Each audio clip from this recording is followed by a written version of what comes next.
Yeah, I've been feeling better since I've been drinking water, Multiverse. I just gotta drink some tea, water. Feeling better now.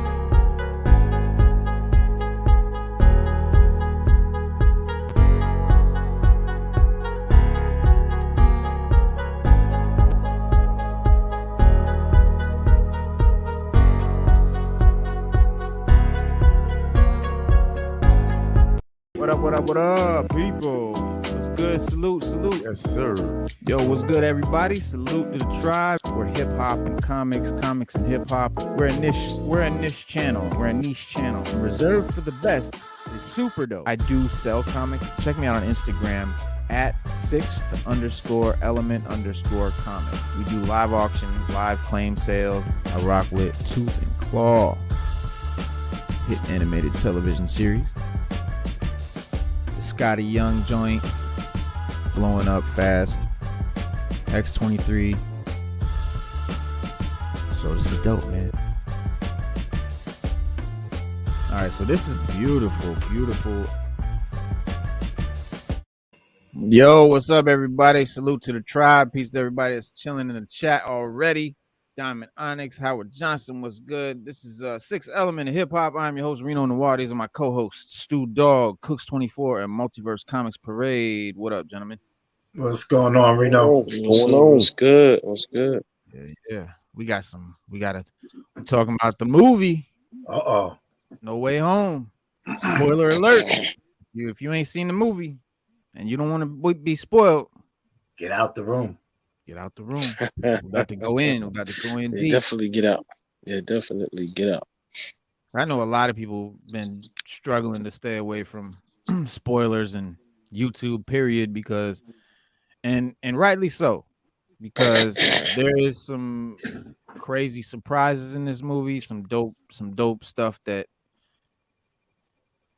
you don't want to be ruined, man. Because I know I found out a little something before the movie and I was mad, but it turned out to not be so bad. But yes, we're gonna talk about it. We're gonna talk about all of that deep stuff.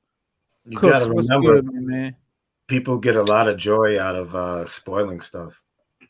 They do, and yeah, like we made it. We make it a point to not spoil stuff until the movie's out. Like there was a lot of leaks. There was a lot of stuff I could have showed and said, and trailer leaks and scene leaks and all of that before the movie played, like a lot of people did on YouTube. But we're definitely not about that. We're not about ruining nothing.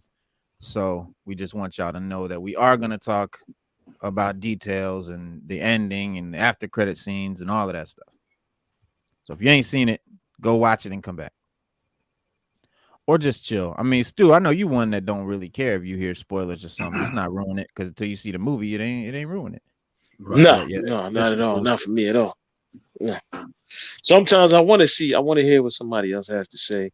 So when I do go watch it, I got a perspective, of what I should or shouldn't be looking for, or maybe just, what they expect, Right. But I like hearing other people's perspective. It's not. I just rather see for myself. Even if you told me the movie was bad and I want to see it, I'm still gonna go see it. I want to see it. I want to judge it for myself. Right. We all don't have the same taste in movies, Right. and I can prove that. I can prove that right now. You know what I mean? We all know Belly was a bad movie. We know. Belly? Come on, dog. Don't what?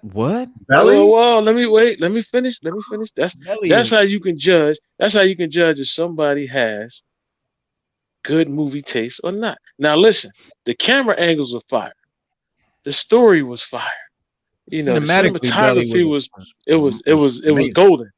But as a movie, just the way it was, the acting was bad. It was just, it wasn't great, man. So the acting wasn't if anybody, all bad, but it was not actors. To be fair, it was rappers. Nah, I said it. He put it out there. It wasn't. He didn't know how to act. He took acting classes afterwards. Yeah. He said he was bad. He said it. Nas was probably the worst. Yeah, and I agree with it. Yeah, and DMX said it too. He said I didn't have a lot of experience, but I was better than most.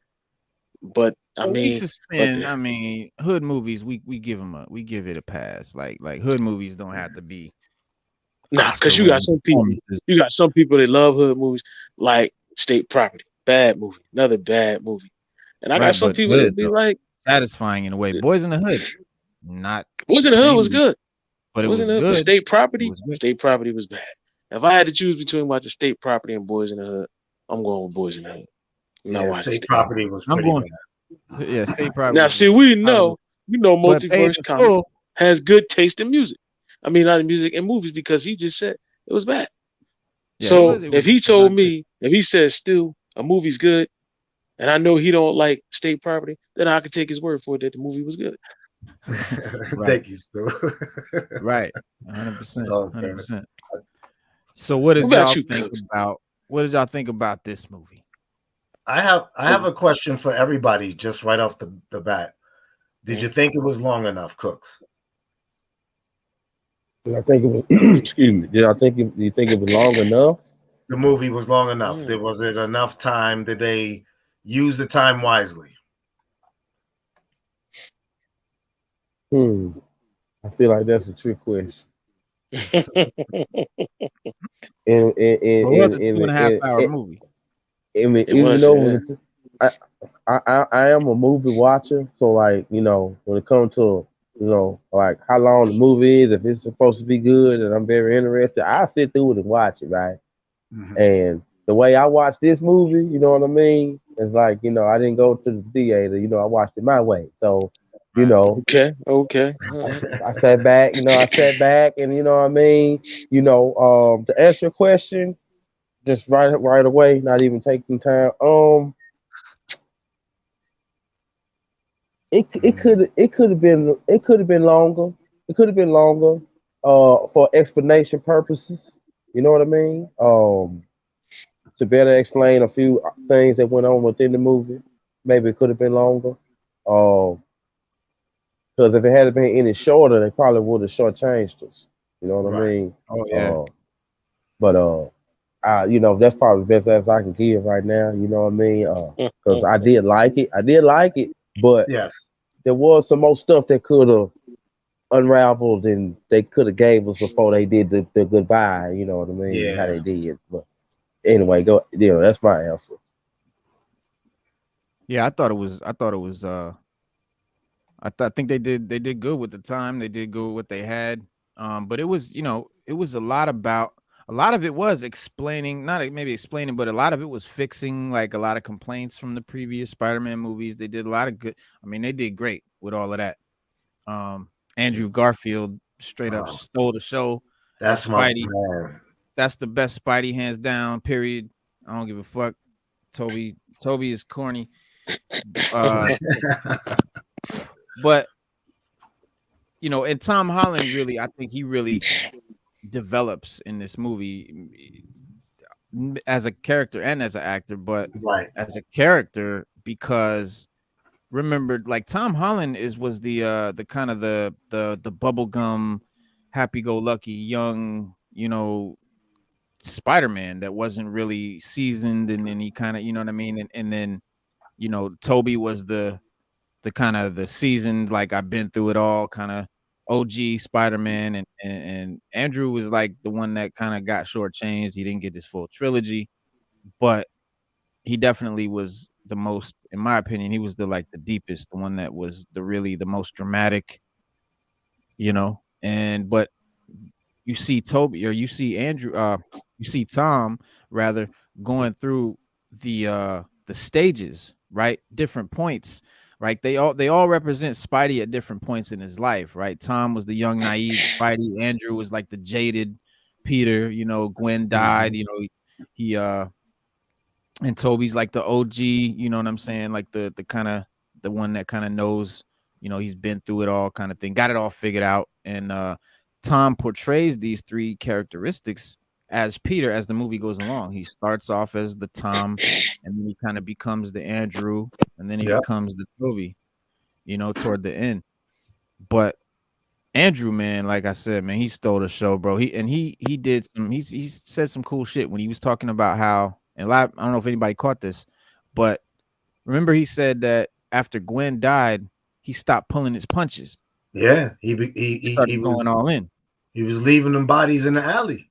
That's what he had to be doing. And that's straight up. That's from the comics, because in what is it? I think it's Spectacular Spider-Man. He punches Scorpion's jaw off, like clean off, and that's when they realized that he's been pulling his punches this whole time. He could have been straight killing dudes with one punch.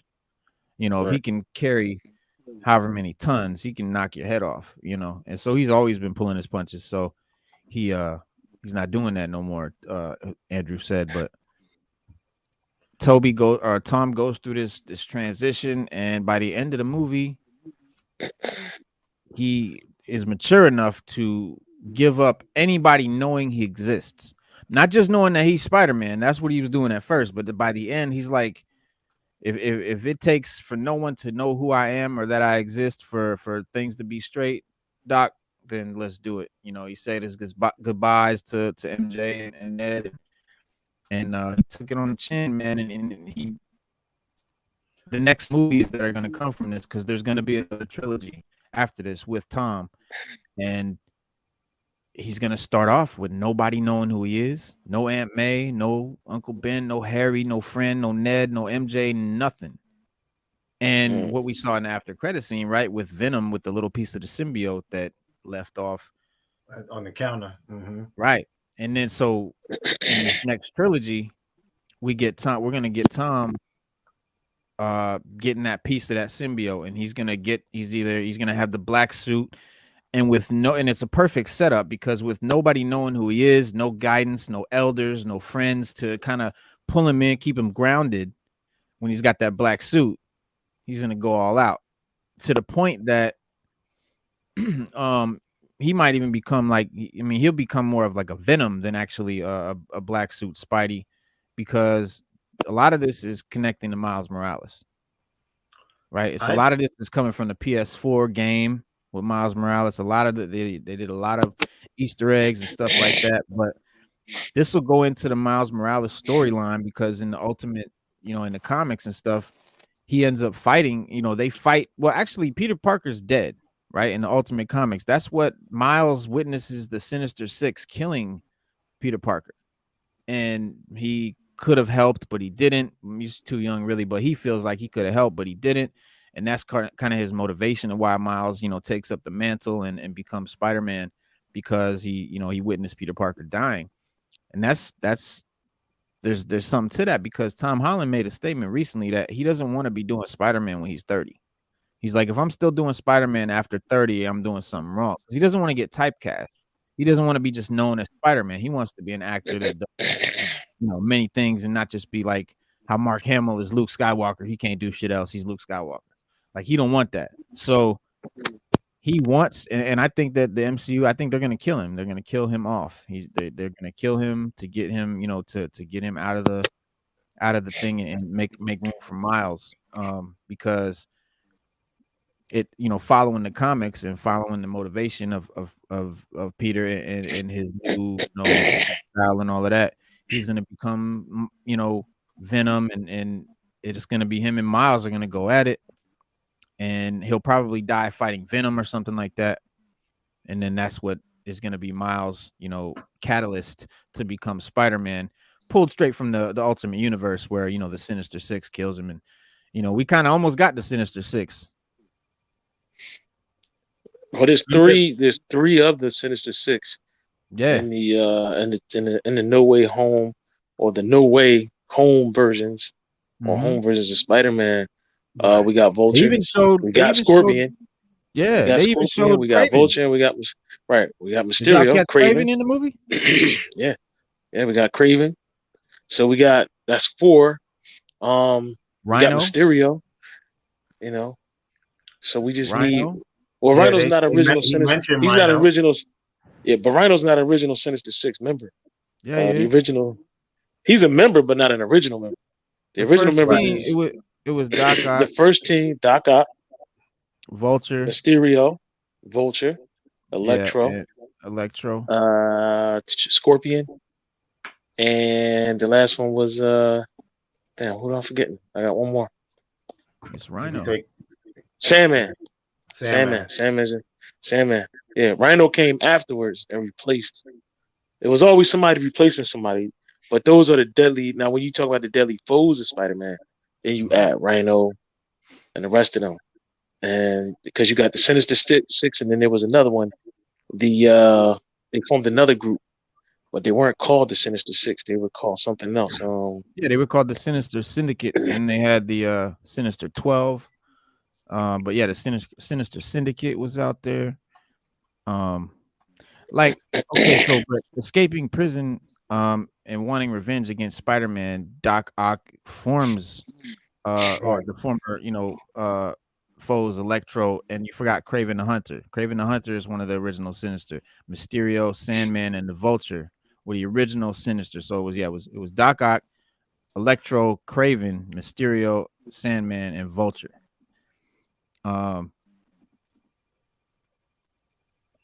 Doc Ock kidnaps Betty Brant and Aunt May, which is another dope little Easter egg that they put into this movie. Because did you notice that there was a little moment where Aunt May and Doc Ock had like a little moment of kind of like tenderness, like over at Happy's apartment?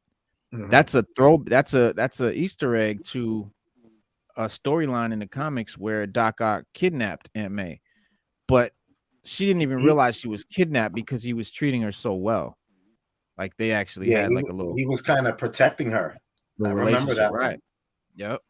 Real quick, I think the whole new meaning of great power comes great responsibility just takes it's just a whole new meaning. Because if you think about it, guys, him cutting everybody off, that's the great responsibility. When you're a hero, you can't have loved ones really, because they're not going to survive the collateral. They'll be targets. Targets. Collateral damage. So it's so much responsibility and power to get to that point where he didn't tell MJ or go through his whole speech and everything like that in the coffee shop. He just let it go. And that was so powerful. Yes, that's what But I also said all the time, Spider-Man. The Hollywood version of Spider-Man, it can't work because Spider-Man has too many enemies, too many foes, too many people that will do him the first chance they get without hesitation. And if they can't get to him, they're gonna do his loved ones. They're gonna be like, well, if I can't get you, Spider, I got you. I'll kill Aunt May. I'll kill Mary Jane. I'll kill Ned. Like. They don't waste time. They don't pull punches. And Spider-Man was very anal about protecting his secret identity because he knew that. Spider-Man pissed a lot of people off. You not only look at Kingpin, just Kingpin alone. That's not even we don't even need to go further than Kingpin. Spider-Man pissed off Kingpin so much. Kingpin's like a mob boss, man. He owns like a lot. He can get you a mob Kingpin, boss, right? Kingpin can wave his hand and get you hit. He's connected to the hand. Right. So it's a lot that goes with that. And every time you turn around, he's taking off his mask, he's running around. Somebody finds out, it just doesn't work. That's the whole premise of this movie, that he was so, like you said, anal about his identity. He goes to Doctor Strange and he says, let's do a spell or something, right? Where we can make everybody forget that they know that I'm Spider-Man. And so Doctor Strange is like, all right, so, talks him into it. And he's in the middle of the spell, and then Spider-Man and Peter's like, "Oh wait, but not MJ. Don't let MJ forget who I am." And he's like, "All right, man, you fucking around while I'm doing this spell." I mean, like, all right, I'm not MJ. And he's like, "Oh yeah, and Ned too. It's like, all right, dog, you fucking up." Just kept adding on. Like, wait, Aunt May. And at that point, the spell gets fucked up, and he, Doctor Strange tries to contain it, but before he does, the multiverse is sort of made aware of Peter, and so the idea was that anybody who knew that Peter was Spider-Man was gonna come through, and that's how all the villains came through. Peter Parker's came through, the Andrew and the Toby came through, and towards the end of the movie, when he's fighting them, and you see them big purple tears in the sky, that's when you see the silhouette of Kraven and Rhino and all these other villains like trying to come through, and they gotta. But that's the whole premise of the shit, because he don't want nobody to know who he was. So by the end of the movie, you know, the Doc Strange is like, the only way, you know, we could fix this is if nobody knew who you were, or if you do this thing rather to fix it. Like, Nobody everybody got to forget. Everybody has to forget. They not. Well, he came up with the idea. Spider-Man, they gonna forget you Spider-Man exist, actually came up with the idea, because remember, Peter was like, "Look," he was like, "Just make everybody forget." And Doctor Strange was like, "You sure?" He was like, "Yeah, everybody."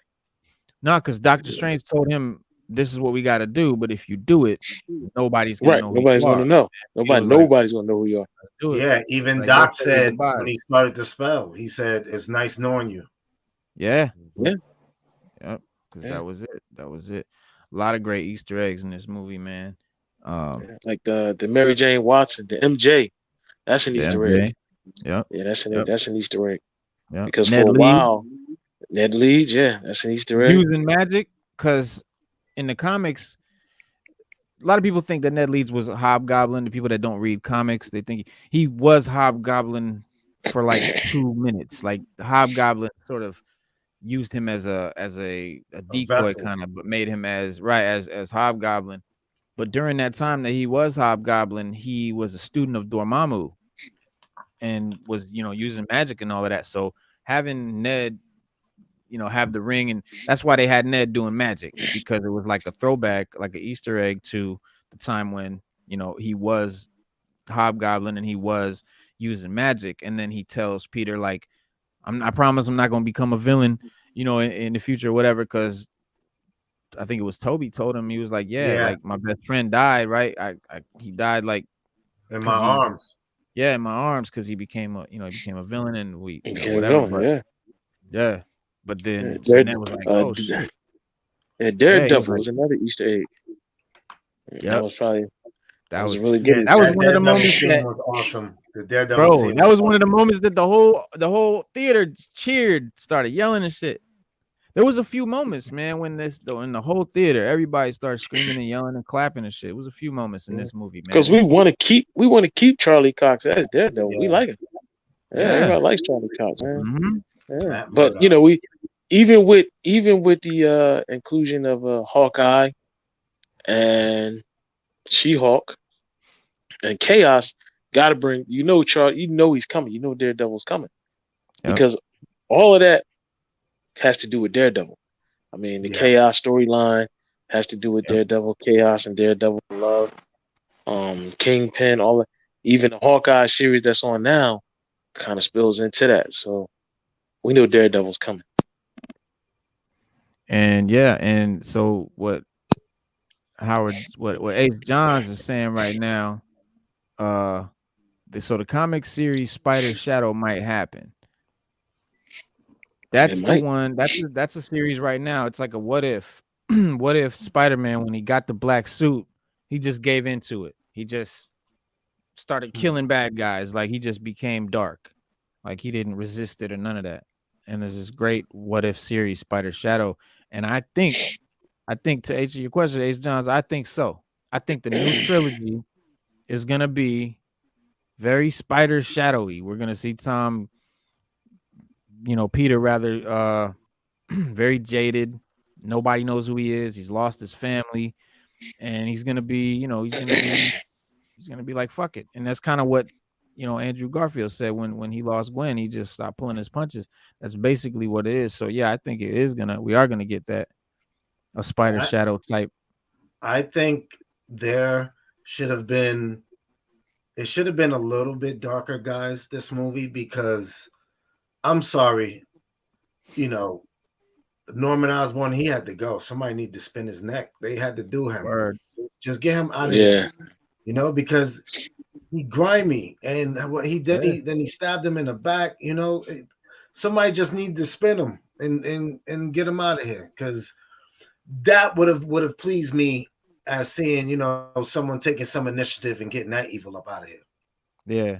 Well, because they were trying to show that he's Norman Osborn and he's cool, but when he's Green Goblin, when he flips personality, Green Goblin, right. Yeah.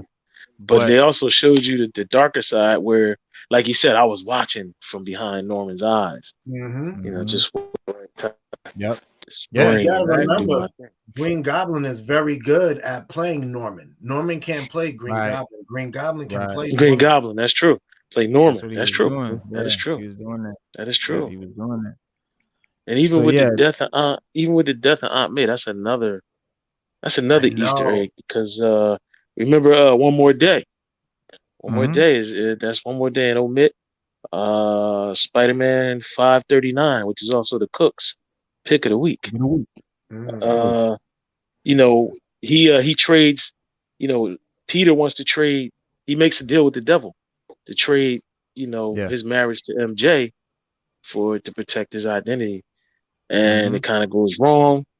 Some people find out, and him and Aunt May were coming out of a hotel or something like that. I forget. And Kingpin sent an assassin to kill him. But Mhm. when he was coming out, the spider sense went off, but he was a little too late with trying to save Aunt May because he knows something's coming, but he just don't know where it's coming from. Right. And Aunt May, the assassin, winds up killing Aunt May, which, like I said, Spider-Man has a lot of enemies.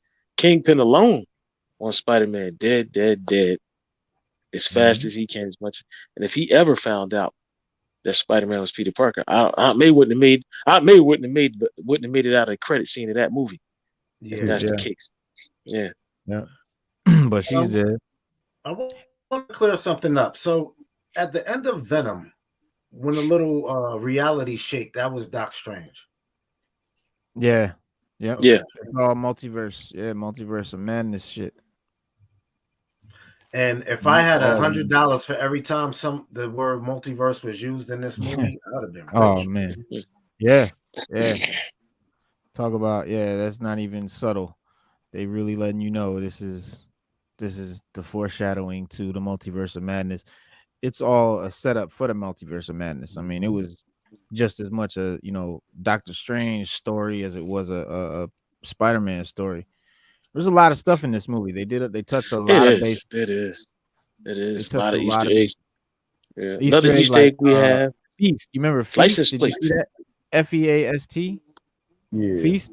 Yeah, I that was seen the that. Yeah. front. That was the business, right? That was the thing where they feed the people or whatever, poor people or homeless people. And in the comics, that's a front for Martin Lee, who's Mr. Negative.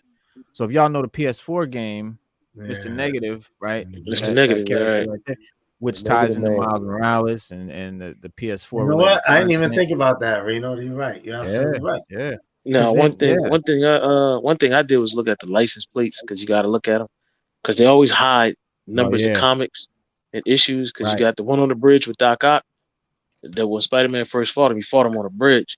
And then if you look at, I think it's a taxi or something like that. One of the license plates of the car, I think it was the one the lady was in. It was 63 ASM 3. That's Amazing Spider-Man number 3, 1963. Yeah. That's Doc Ock's first appearance. Then he comes up on the bridge, right, and he starts throwing cars, and that's how he, then you had Taxi Cab. What was the Taxi? 1228, which is Stanley's birthday, December 28th. Mm-hmm. Nice. Yeah. The license plates is always got little stuff in these movies. Nice. Yeah. Like I'm always looking for those. I'm always looking for license plates, little stuff that you see in the background. Yeah. And like if you ever watch we were watching did anybody watch the Western what's the one that came out just now on Netflix? The Few or something, the mini Few shot or whatever it was. Yeah, on Netflix. Series or a movie? The movie, the movie on the Netflix. Western. The Black Western, right? Yeah, the Western with Idris Elba and yeah. Who else was there? There's a bunch of them was in there. Last one I watched. At one point,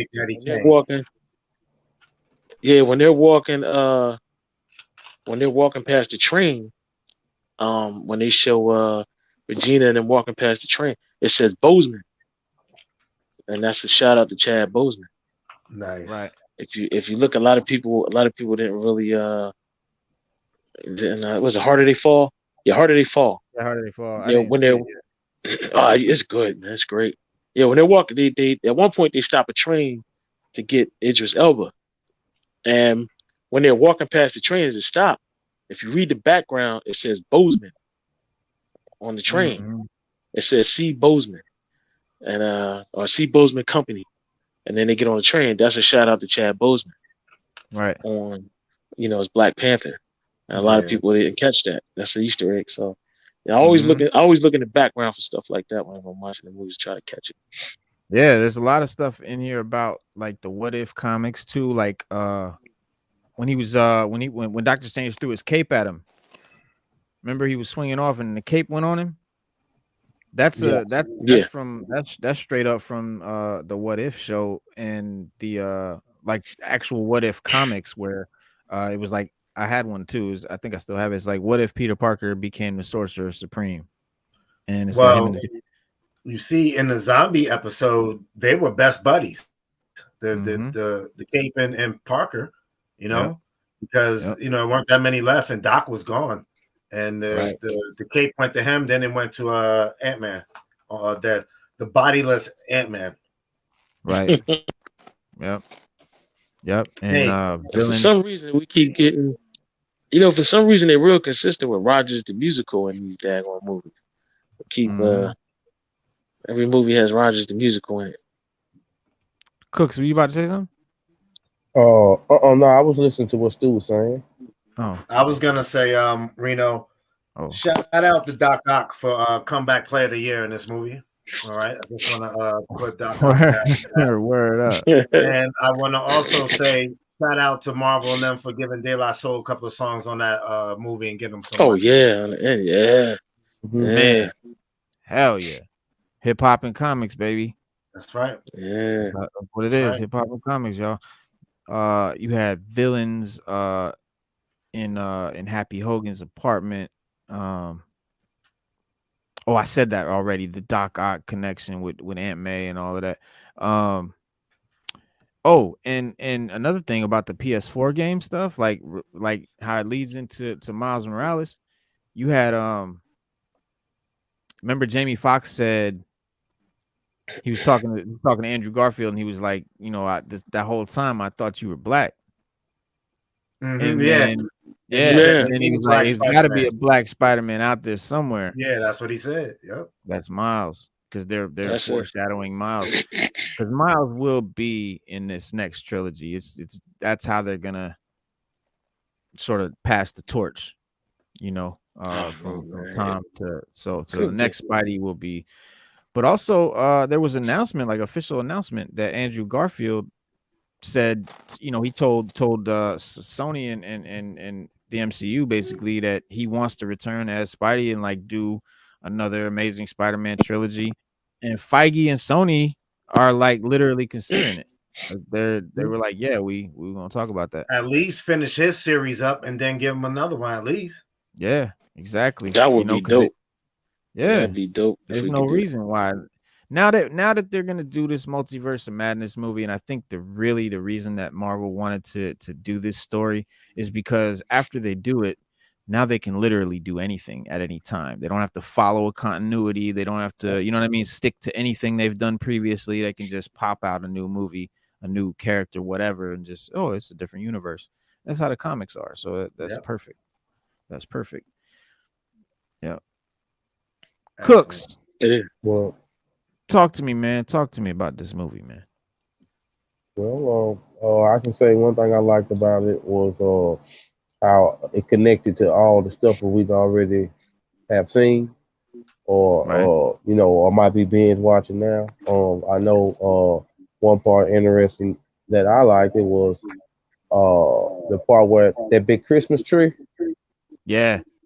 They kind of give reference to Hawkeye in this episode that's getting ready to come because they, with this finale or whatever that's getting ready to go down. So I thought that was pretty cool. Seeing Wong, go wherever he going, and it's like when we seen him in the last movie, he was going somewhere, and it's funny how it's like, we see him right here going, then in another movie we see him coming back from somewhere going somewhere else. And it's like, I've always heard that, when it comes to him, that the Dark Avengers might be getting ready to come about, saying something dark. You know what I mean? Hey, Cooks, I think Wong is setting up to clean up Doc's mess in this upcoming movie. Which one talking about? Multiverse? Yeah, Wong is getting ready. Is gonna be, you know, he's always there to save Doc's butt, man. You know, the voice of reason. What now? Let me ask you this: when we talk about Wong, what do you think he got going on with Abomination? Well, obviously they're cordial, so you know enough where Abomination should be of some type of help. You know, he might surprise you in this new movie. You might see a different side of Abomination instead of just a villain fighting a Hulk. Mm-hmm. Yeah, that's deep. You know, because a lot of people were surprised, and you know, in Shang-Chi, they're like, "What is Wong and what's you know?" And it's like that sometimes, you know. Mm-hmm.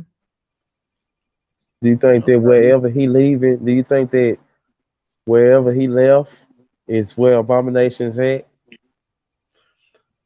I think the movie somehow tie in. I want to see it again. I want to look into the circles. See what's in there? Yeah. I was trying to look and trying to judge what was going on with Wong because I thought it looked like a Tibetan monastery at one point. Like it was like snow and mountains and like some little temple or something.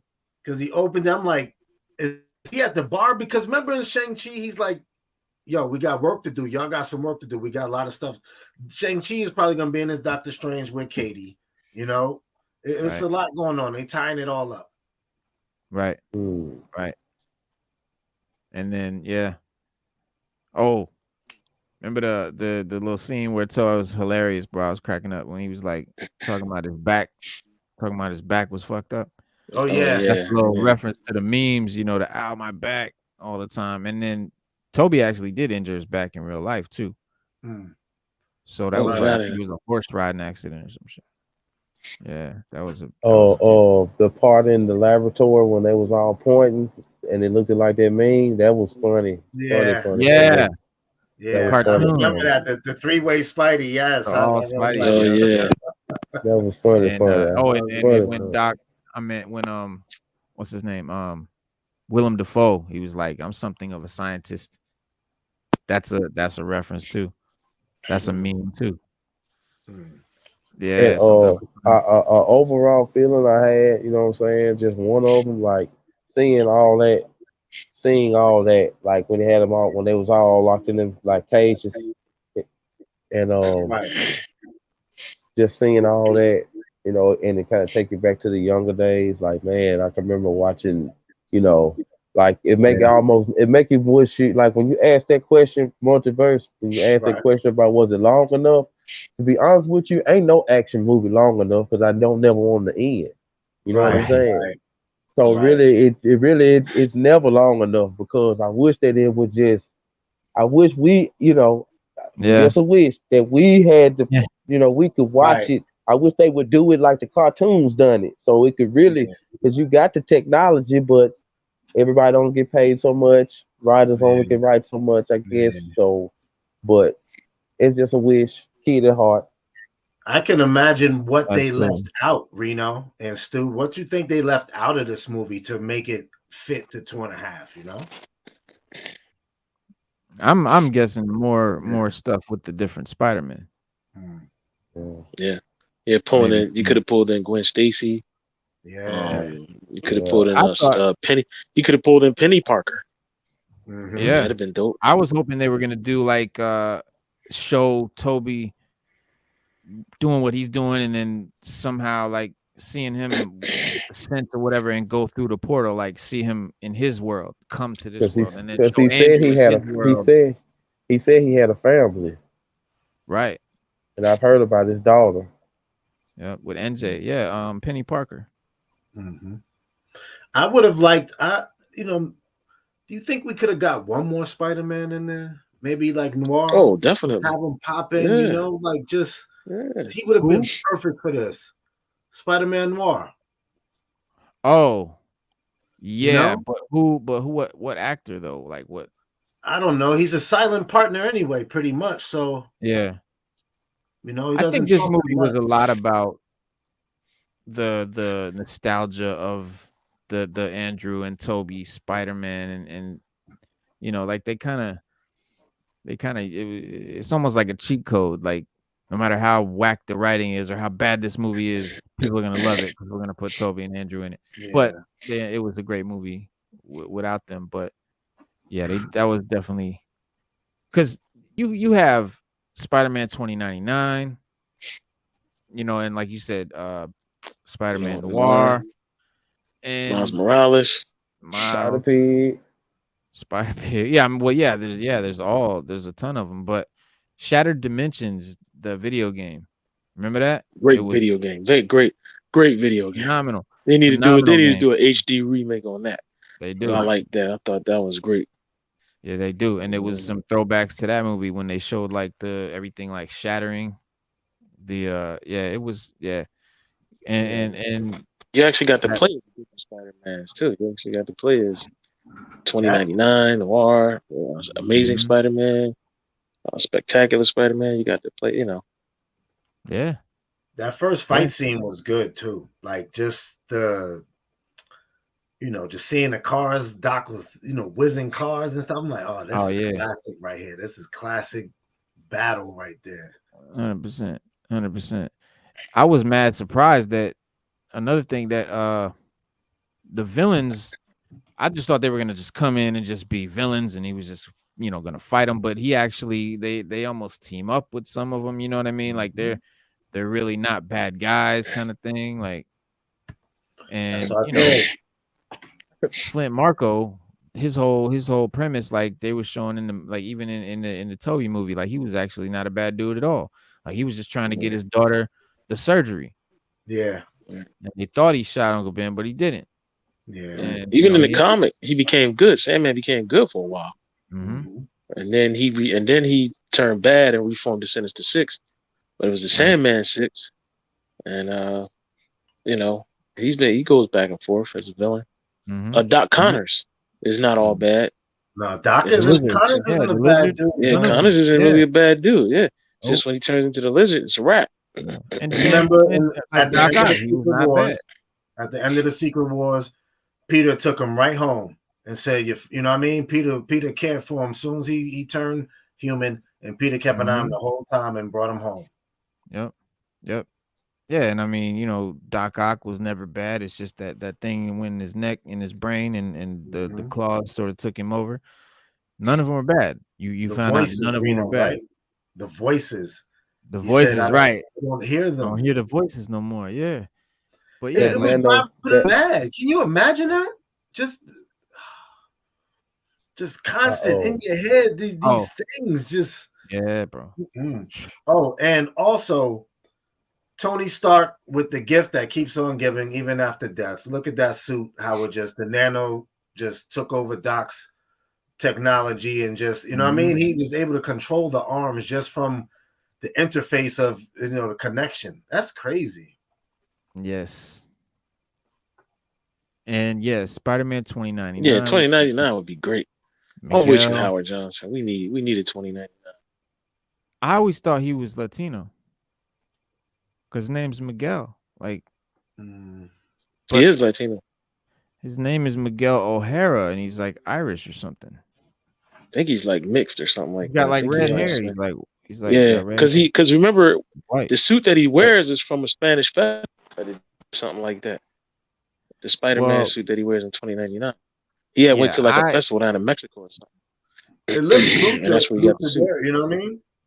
It is Latino. Yeah, I always in the original 90s comic release, he just needed a suit to wear because in the 2099 universe, everything it's like today where it's cameras everywhere, but it's literally cameras everywhere. Yeah. So like everybody does facial recognition, like in Minority Report, and so he took that costume. He was like, "Oh man, the only thing I have is this costume I got from." He was in Mexico or something. It was like some type of festival they had, so he wore it, and that's how he just portrayed himself as being Spider-Man. And then he did something to it. It was made of unstable molecules. He did something to it so that it wouldn't rip and tear. That's why his suit doesn't tear and things. Because I thought he was Punisher. a scientist. I thought he created it or something. Nah, he got it. He got it out of his closet. Look, right in his closet. It was right there. He just put it on and went out, and then fought. I think it's Ultra Tech that they're fighting in the future. Because then you had the Punisher was running around at the same time, Dude, but he had a face scrambler. Since the early 90s. Yeah. Oh, 2099 is dope. Punisher has like a face scrambler, so he just walks around. The only way you can see his face is you have to physically see him, but on camera, it's just a big Punisher skull walking around on the Punisher suit body. Yeah, it's like a digitized. It's like an 8-bit Punisher skull, and he's running around, and they still can't break his. They always say they can't break his face decryption technology that he has. I got a couple questions, right? You guys are very knowledgeable, and I just wanted to run this by, like, the black suit, right? We know the story, the Secret Wars and everything. Was that a prison or containment unit? Because Parker thought that was a uniform creator, and he took the wrong directions when Thor told him to go one way, and he went the other way in the building. Ended up at that machine, remember? Yeah. So was that machine a containment unit or prison? Like a piece of the place that got pulled when the Beyonder created the planet? Like, because he thought it was a costume, but obviously the goo came out and was extracted from the machine or whatever. Was that a prison? What do you guys think about that? I just remember it being a little machine in wherever they were at. The Fantastic Four was there with him. I always thought I remember in the comics, J. Jonah Jameson's son was an astronaut, and his shuttle was about to crash. Spider-Man saved it from crashing, but the symbiote had latched onto the shuttle and rode it into the atmosphere, and it got on Spider. That's how it got on him. But he saved the shuttle. I think that was a later retelling of it. Yeah, and that's the only one I know. That's the only one I know. In Secret Wars, it's a little. It was Secret Wars is about a uniform uniform creator, he thought, and he put and it was like a little black ball. Yeah, he hit the button. Thor came walking by all shiny. Spider-Man's all tattered from the battle. He said, "Where'd you get the new costume?" Thor said, "Oh, it's around there, and he went. Right. He went the wrong way.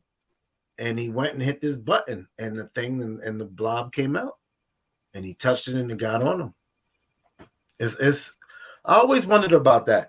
And number 2 question: what are they gonna do with Happy in this whole MCU? What's gonna go on? What's going on with Happy? Like, what are we gonna do? I don't know, man. That's a good question.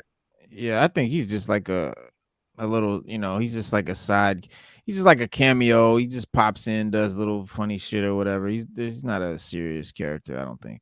Happy needs some purpose. Yeah, I don't think he's gonna get a lot of purpose. I don't think he's gonna get a whole lot of purpose.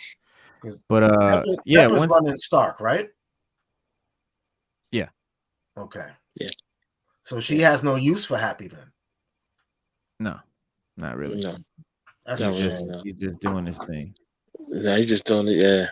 Walking around, just doing being happy. Walking around just being happy.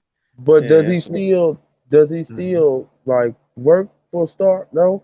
I mean, does he still work for Stark even though Stark ain't there? Like, don't he have something to do with Stark Industries?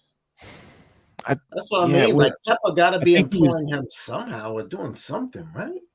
I think he was working. I would think so. Or something. I thought he was working with Shield or something, but Stark. Oh no, that's the Avenger. Yeah, he sold Stark Tower and all of that, but yeah. I wonder how much Stark left him. Right. Yeah. Because he got that crappy robot arm in his apartment. It's like it was just a lot of stuff. I'm like, why is Happy living like this? Like, yeah, I know. Because Happy, because in the comics, Happy's like he does the same role he does in the movies. He's a chauffeur, bodyguard, stuff like that, man. Mm-hmm. Yeah. Okay. His first appearance was Tales of Suspense number 45, which is also the Cook's pick of the week. Oh, look! I love these tie-ins, Stu Dog. I love the tie-ins. Yeah. Pick of the week. Yeah. And Miguel O'Hara is Irish, is Mexican Irish. Mexican. I don't know how that. Mexican and Irish. He's Irish Mexican hybrid. Yeah. And Alchemix. Yeah. Alchemix was the, because I said Ultratech. Alchemix was who he worked for. That's who he worked for. And then he was, because everybody was fighting Alchemix. Then you had the Hulk, because then you had Hulk 2099, X-Men 2099, and they were dope. Like, but Marvel should do that. They should just go straight to the future and do all the whole 2099 verse. Maybe like one movie, have them all interact or something like that. You know, give us a taste. Or... Yeah, that'd be great, man. Because some of the X-Men in the 2099 verse I was like, yo, they had some dope powers. Like, yeah, like, I was like, man, it was some dope characters. Did y'all see the Spider-Man face with the circle and the X? You have to see that. Nah, where was that? It's one of those parts where he's swinging. You know what I mean? Where like you might see the Sony signs. You know what I mean? Oh yeah. I think I know what he's talking about. Yeah. There's a picture where it's got Spider-Man and it's got a circle with the X in it. You know what I mean? Right. Another holler to the yeah.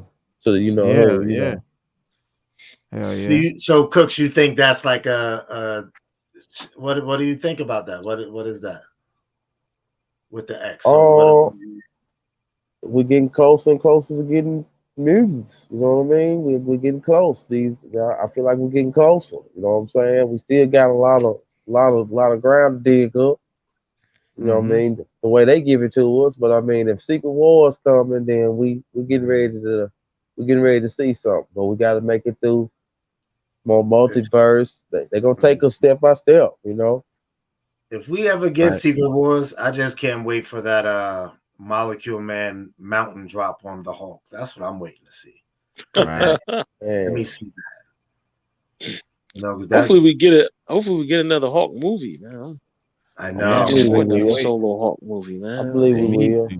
Yeah, hook us up. Take care of us. Do us right. We're gonna see where She-Hulk gonna take us. We're gonna see where She-Hulk gonna take us.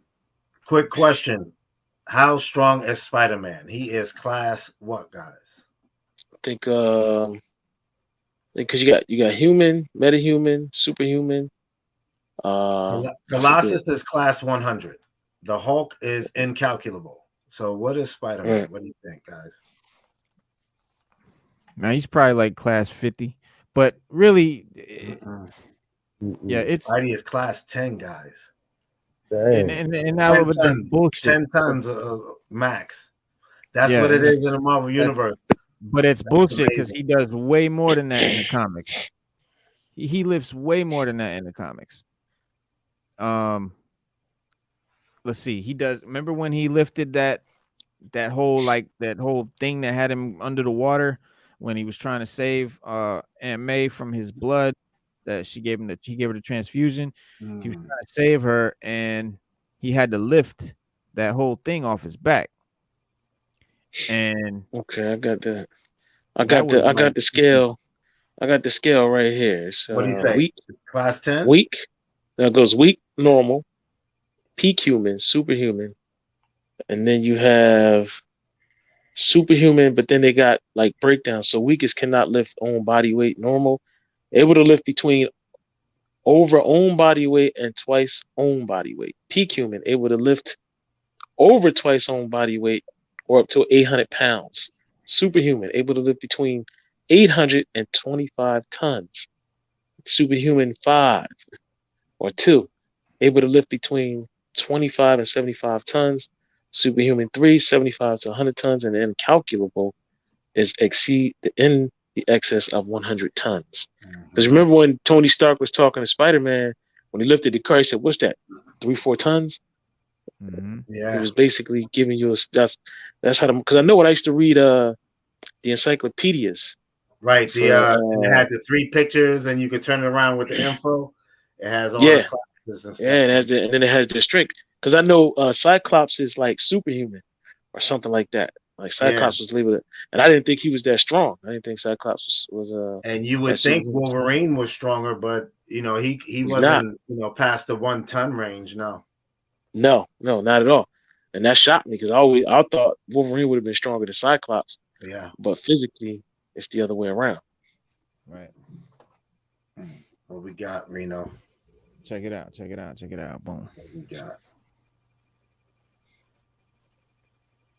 Oh, see? Yeah. Thor telling him. Yep.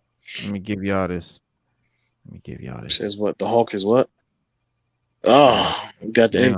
We went to the multiverse. We went to the multiverse. So we went to the multiverse. See? All right. Elsewhere, right? He said, "Hey Thor." Guy. Yeah. He said, "Hey Thor, your cape's back and your hat, but how? Unless you got a haberdasher. A haberdasher who makes fortress calls." He said, "It's in there, Spider-Man. You just think into it, and it produces any sort of cloth or clothing you want." He says, "Great, new threads without stabbing my thumb with a needle. Thanks." He goes inside. He said, "Hey Hulk, which one of these gizmos is it?" He says, "Must be this one. It looks like it wants to make me a costume." I guess I just concentrate. So he hops in there and he goes, "Huh?" There's this little symbiote pops out. He says, "What the heck is that? And why is it making my spider sense tingle? Maybe I better get rid of it." And he tries to throw it, but it just starts climbing up his arm. And boom. Yep. He said, "Well, I'll be an 8 balls uncle." I don't know what that means. Should have took a left at Albuquerque. Should have took a left at Albuquerque. But he says, "Not bad though. I wonder why it didn't come out like my old one though. That's what I was thinking of." He said, "Oh well, maybe I was subconsciously influenced by that new Spider-Woman suit. Hope she doesn't mind." Now, what we know that this suit was actually inspired by was I think it was a 8-year-old kid, 10-year-old, something like that, 16, something like that, teenage kid or young kid. He wrote a letter into Marvel. Yeah. Yeah. And he was like, "I got this idea for this black suit Spider-Man having this black suit." And he, drew a little sample of it. And they wrote him back and they were like, "All right, kid, we want to use your Spider-Man. Like $700, right? $800, right? Yeah. No. It was 300. It was like 300. Oh, yeah, it was like $350. Can you imagine, guys, now? Oh. That $300. Wow. That guy's like, oh my goodness. Exactly. But Marvel does that's how they do their writers and they sign contracts that whatever you create while you're working for us for this hourly whatever we're paying you, that's our property. You cannot later own it. Like we own it. So you're signing that when I come work for Marvel and I'm in there, whatever the bullpen they call it, whatever, anything I come up with or create, if it becomes a fucking $1 billion hit, it's too bad. It's not mine. It's Marvel's. And Stan Lee his family fought for that because they were trying to get the money for all these characters and stuff. And Marvel's like, wow. Yep. He was that's kind of beat. That's our shit. Yeah, that's kind of beat, man. Because you put your heart and soul in that. You create that character. They're making billions. You know what? And it goes and to go off subject this a little bit. Remember Floyd Mayweather when they were like everybody was like he doesn't do any endorsements or anything like that. I think it was Nike or somebody wanted him to do an endorsement and he asked for like $500 million. And they were like, "No, that's too much." And he was like, "You're gonna make way more than that off of me." Yep. And he was like, "If you want me to wear this all the time and do," he was like, "You know what? Never mind. I won't do it." And then he said the price just went up for anybody that wants me to endorse him. Price just went up past the $500 million now. And then he was just like, he said the price is past that. He said, "I'll never do an endorsement unless you can meet whatever it is I want." But he's right. I mean, think about it. You making billions and billions of dollars off of this idea, and you give them a little bit of money and you capitalize on it. That's crazy, bro. Yeah. Think about how much money Marvel's made off just Spider-Man. And Stan Lee did all of the Avengers, all of the main, him and Jack Kirby. Like they created everything we know of as Marvel. And like his family had a fight for that, How about Spider-Gwen? Spider-Gwen's very popular. I don't know who created Spider-Gwen, but that'd be a dope movie. Yeah, we could do a dope movie about Spider-Gwen. My opinion is that when the next Tom Holland trilogy is going to lead us into Miles Morales taking over the mantle. This is all 5-6 years from now. I don't know, Reno, man. I think it's gonna be like I think they're gonna stick with the cartoons for Miles Morales because they're hot, they're making money, and then Oh no, successful. Miles is confirmed. He's coming. No, he's live action. Yeah, he's coming live action. That's no, I know he's coming live action, but I don't think he's going to get a standalone anything for a while. I think it's going to be a good while before we get It's that. not going to be for a while. It's going to be after Tom Holland does a whole nother trilogy. But Miles will be in that trilogy, and then his standalone. So they'll be in it together. Becomes like this. Like it'll be Tom Holland's next next trilogy. Miles Morales will be in that, and then once Peter dies at the end of that trilogy, then the next trilogy will be Miles Morales. So we're a whole trilogy away before we even get to Miles having his own movie. But why was I forget what? Now you made me forget. Oh yeah, because so I think during that trilogy, that Miles trilogy, I think we'll see Spider-Gwen because wildly popular character. At least give us Penny Parker. That'd be dope. Yeah, that'd be dope too. That would be good. What about the Easter egg that's in the room right now? In what room? I think it's on Stu's shirt. Scooby do this shit, man. Scooby do this shit. That's right. That's why I wore the shirt. Damn, I was waiting for somebody to pick that up. I got you, Stu. I'm saying multiverse. Multiverse of comics. Thank you, sir. Thank you. I thought Reno would have noticed, man. You know, he noticed when we came in. I was like, Reno, I like that shirt. He was like, thanks, man. I got it. I got it for $8.99 and such and such. I was thinking, like, why did he wear a Scooby Doo shirt? I noticed it, but I was just like, why did he do that? Thank you for pointing that out because I did not catch that, man. I got y'all. Thank you, man. So, do y'all think that we might see Null, the symbiote god, in the MCU? I hope so. That'd be dope. We're definitely gonna be seeing Morbius and Venom and all of that linking up. I mean, that whole Venom universe, Morbius, because you got Morbius, the Vulture, Michael Keaton, the Vulture is in the Morbius movie, and then you got Morbius references Venom in the movie. Like he even tells the bad guy that he is Venom at one point in the trailer. He's like, who are you or whatever, and he's like, I'm Venom.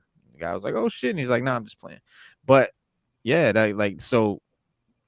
That's linking right there. The Tom Holland Spider-Man movie with Morbius, which is linking with Venom. So all of that's linked up. That last Venom movie had a lot of Easter eggs. Remember when he went to the party and he took over the guy's body, and then he was walking around the party?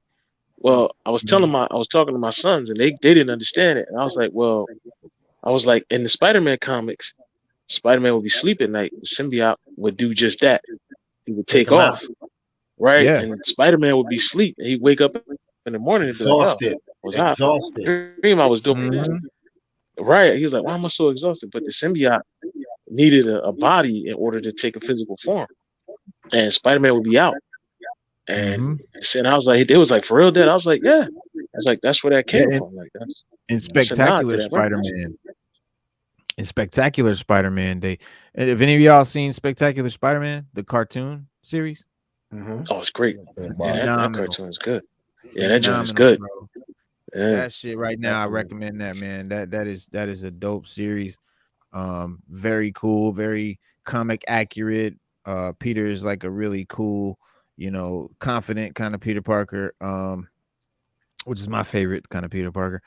But there's a whole little arc where he gets the black suit, and then slowly the suit changes from basically looking like the Sam Raimi black suit, where it's like the red suit just black, same design, to changing it into the Jim Shooter Secret Wars, all black with the white spider black suit. It becomes that as it sort of more, it takes him over more. But there's a scene, there's a whole part where like he's asleep and the suit wakes up and goes out and does a whole, and when the suit fighting everything. Yeah, and when the suit is moving his body, it can do shit that Peter don't even. He can't do it right. Master, the suit masters his body completely, but he's silent. He's not spinning his little quips and all that. He's quiet. That's that dark Spider-Man that night. Exactly, and I think right. Yeah, and this movie, man, this movie definitely is leading us to a darker Peter Parker, because just in the ending alone, where you see him like getting his new apartment and all of that, you know, like at the end, and he's, you know, starting his new life as just a new guy that nobody knows who he is, right? And May's dead. It's a dark, he's in a dark place. And so yeah. It made me very we could proud. actually, if we go, proud of Parker. I was proud of him. Yes. If we go through the Spider-Verse, we can figure out, because I know it's got to be one of them where. Let me see. Well, we know one. I just got to figure out which. There's so many Spider-Man comics, man. You got Superior, or maybe he might just be Ben Parker. Maybe he might be the clone. Ben maybe Reilly. Tom Holland might. Yeah, maybe he might be the Ben Reilly. Scarlet. Clone. Yeah, Scarlet Spider. Maybe he might be Scarlet Spider. We don't know. And listen, that's a good point, because the comic books always foreshadow the movies, especially now where they're actually really linking the comics and the movies. And if y'all know that the current Amazing Spider-Man is Ben Reilly right now. They yes. He took over ever since Free Comic Book Day. Yep. In the Free Comic Book Day, yeah, he became Ben Reilly became, and there's this like organization that is like sponsoring him or whatever. It's kind of weird, but it's pretty cool. Yeah, I just got. Oh, hang on. I think I got the comic right here. Oh, the Free Comic Book Day one? Not the Free Comic Book, but the actually I got the Free Comic Book Day one right there.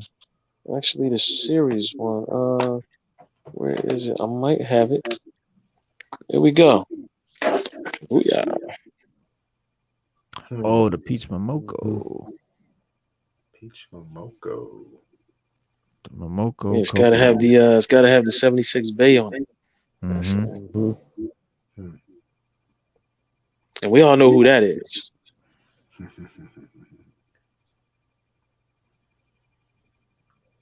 Misty Knight. Oh yeah. Daughters of the Dragon. I thought you meant Daughters the of the Dragon. Yeah, they're actually training him in this. They're actually training him in this. Because getting his powers together, getting them, faster, stronger, things of that nature. So I've only read the one issue. I have two, but I've only read the one. I like Misty. I've always liked Misty's character. They never do anything with her, but I've always liked her character. Yeah. Yeah, Howard Johnson said, "What's the point if you have no one to stop you from killing the villains?" Yeah, and that's it. That's what it is. Like Tom Holland's not gonna have no one to stop him from letting the black suit take him over. A lot of heroes live long enough. A lot of heroes live long enough to see themselves turn into the bad guy, right? We've heard that before. Yeah, we've heard that before. Yeah, yeah, that's true. That's true. Did any one of you also get to peep the Doctor Strange post credit also? Yeah. Yes. Doctor Strange when they went through it. I saw that after the Venom part. What's y'all thoughts on that, man? What is that leading to? What y'all see happening? What it tells me is Scarlet Witch is a handful, boy, and it's gonna be some problems. Yeah, boy. And we might lose some people in this Doctor Strange movie. I'm just letting y'all know. Oh yeah, that's interesting. Yeah. Oh, dude, look like he gonna be a problem too. The black dude, the other sorcerer. So they started out. You know what I'm talking about? The other guy that was walking around killing everybody. Yeah. And taking their power. Cassius? Yeah. Cassius, yeah. Because remember, he's still out there. Yeah, remember, he's still. Oh, he was in the trailer. Mm-hmm. He pissed off. So, but remember in this movie, remember what Doc said in this No Way Home. He said, technically, I'm not the Sorcerer Supreme. He said, Wong is. Wong is the Sorcerer Supreme. Wong is. Yeah. So he said by default. Remember, he said he got it by default. Remember that in this movie coming up, and that's going to play a big, big part. Yeah, remember he said he got it by default because he blipped for 5 years. Yep. Right. Now Johnson's all it takes is one bad day. He's right. Right. Yeah, that's all it takes. Yeah, Spidey's Xbox could have caught the red ring of death. You already mad? Go fight some crime. Somebody gonna catch it. It's maddening shit right there. You know, just to go back on what we said before with the suit coming out the machine and stuff. What if, let's get crazy, right? What if Thor and the Hulk are walking around with symbiote all this time, and they all came from the machine? I actually have a comic where Hulk Like has a the symbiote. Latin hidden story, you know, just Yeah. Yeah. I actually have a comic where That's Hulk the has whole the symbiote on the arc of cover. different multiverse. Damn, I don't have it here. I actually have a comic where he has the symbiote. It was dope, man. That'd be a powerful Hulk. That'd be even more powerful. Yeah, I mean, you got Venomized everybody now. We got, you know, there's a symbiote Hulk, there's a symbiote Thor, there's a Venomized everybody now. Yeah. In the comics. Mhm. You got a Venomized Wolverine, which is crazy. Ooh. Like this multiverse, man, this multiverse of madness. I hope that this is all how we get to the mutants, because that's all I fucking care about. Right. I just want to see the mutants in the MCU. Are they classifying what we Scarlet do Witch as a there? mutant? What'd you say? Are they That's true, yeah, because that Scarlet is Witch as a mutant? mutant, yeah. What'd you say, Multiverse? Mutant, yeah. I said, are they classifying Scarlet Witch as a mutant? You know? Oh. Yeah, no, I mean, because that's a gateway right there, you know, because technically she is, you know, and right. I don't understand how it's Quicksilver, the whole thing. and Pietro aren't mutants. They are. 100%. 100%. And yeah, they're Magneto's kids. Like, well, actually, there's a whole thing behind that too. They were actually, but yeah, they're mutants. What, the cow lady? Yeah. Well, yeah, they're not really his. They're not really. But yeah, it's a lot of ways they can bring the mutants in. You know, they're probably, but like I said, man, once Marvel does this multiverse, you know, completes the whole thing, now they have a license to retcon, to create, to reboot, to do whatever they want whenever they want. Now they can just be like, oh, the mutants was here the whole time, but they were over in this multiverse or whatever.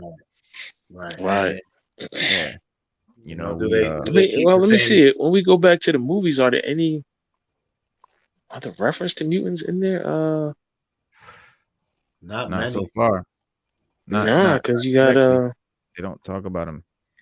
No, they don't. Because they really couldn't, because Fox owned the properties. Fox owned them, right? X-Men. And not only that, but what characters are they using that were born with powers? You know, you run through the Avengers, Thor. Right. Thor. That's it. He's a god. You know, everybody else is manufactured. You know, and well, and then it goes back to the Eternals and the Celestials putting the DNA, because there's a storyline where every hero that wasn't born with powers, like that's not a mutant or whatever, they got their powers through a failed experiment or whatever it is. The reason those experiments or whatever it was didn't kill them like it would have killed anybody else is because they had this dormant gene from the Celestials, from their ancestry, and that's why the gamma rays didn't kill Banner. It turned him into the Hulk. That's why the spider bite didn't kill Peter. It turned him into Spider-Man. That's why the shit went Daredevil's eyes and gave him radar senses. Like everyone got their powers. Luke Cage. Luke Cage, Jessica Jones. Yeah, they all fell victim to the same type of sludge or whatever that was. Right. So Silk got bit by the same spider as Peter, right? I think that's the story.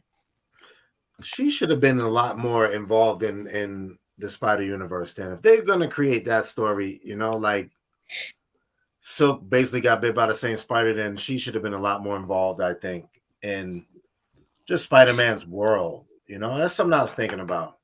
Yeah. Well, yeah. You got a point. You got a big point there. That's a good point. It's the same universe.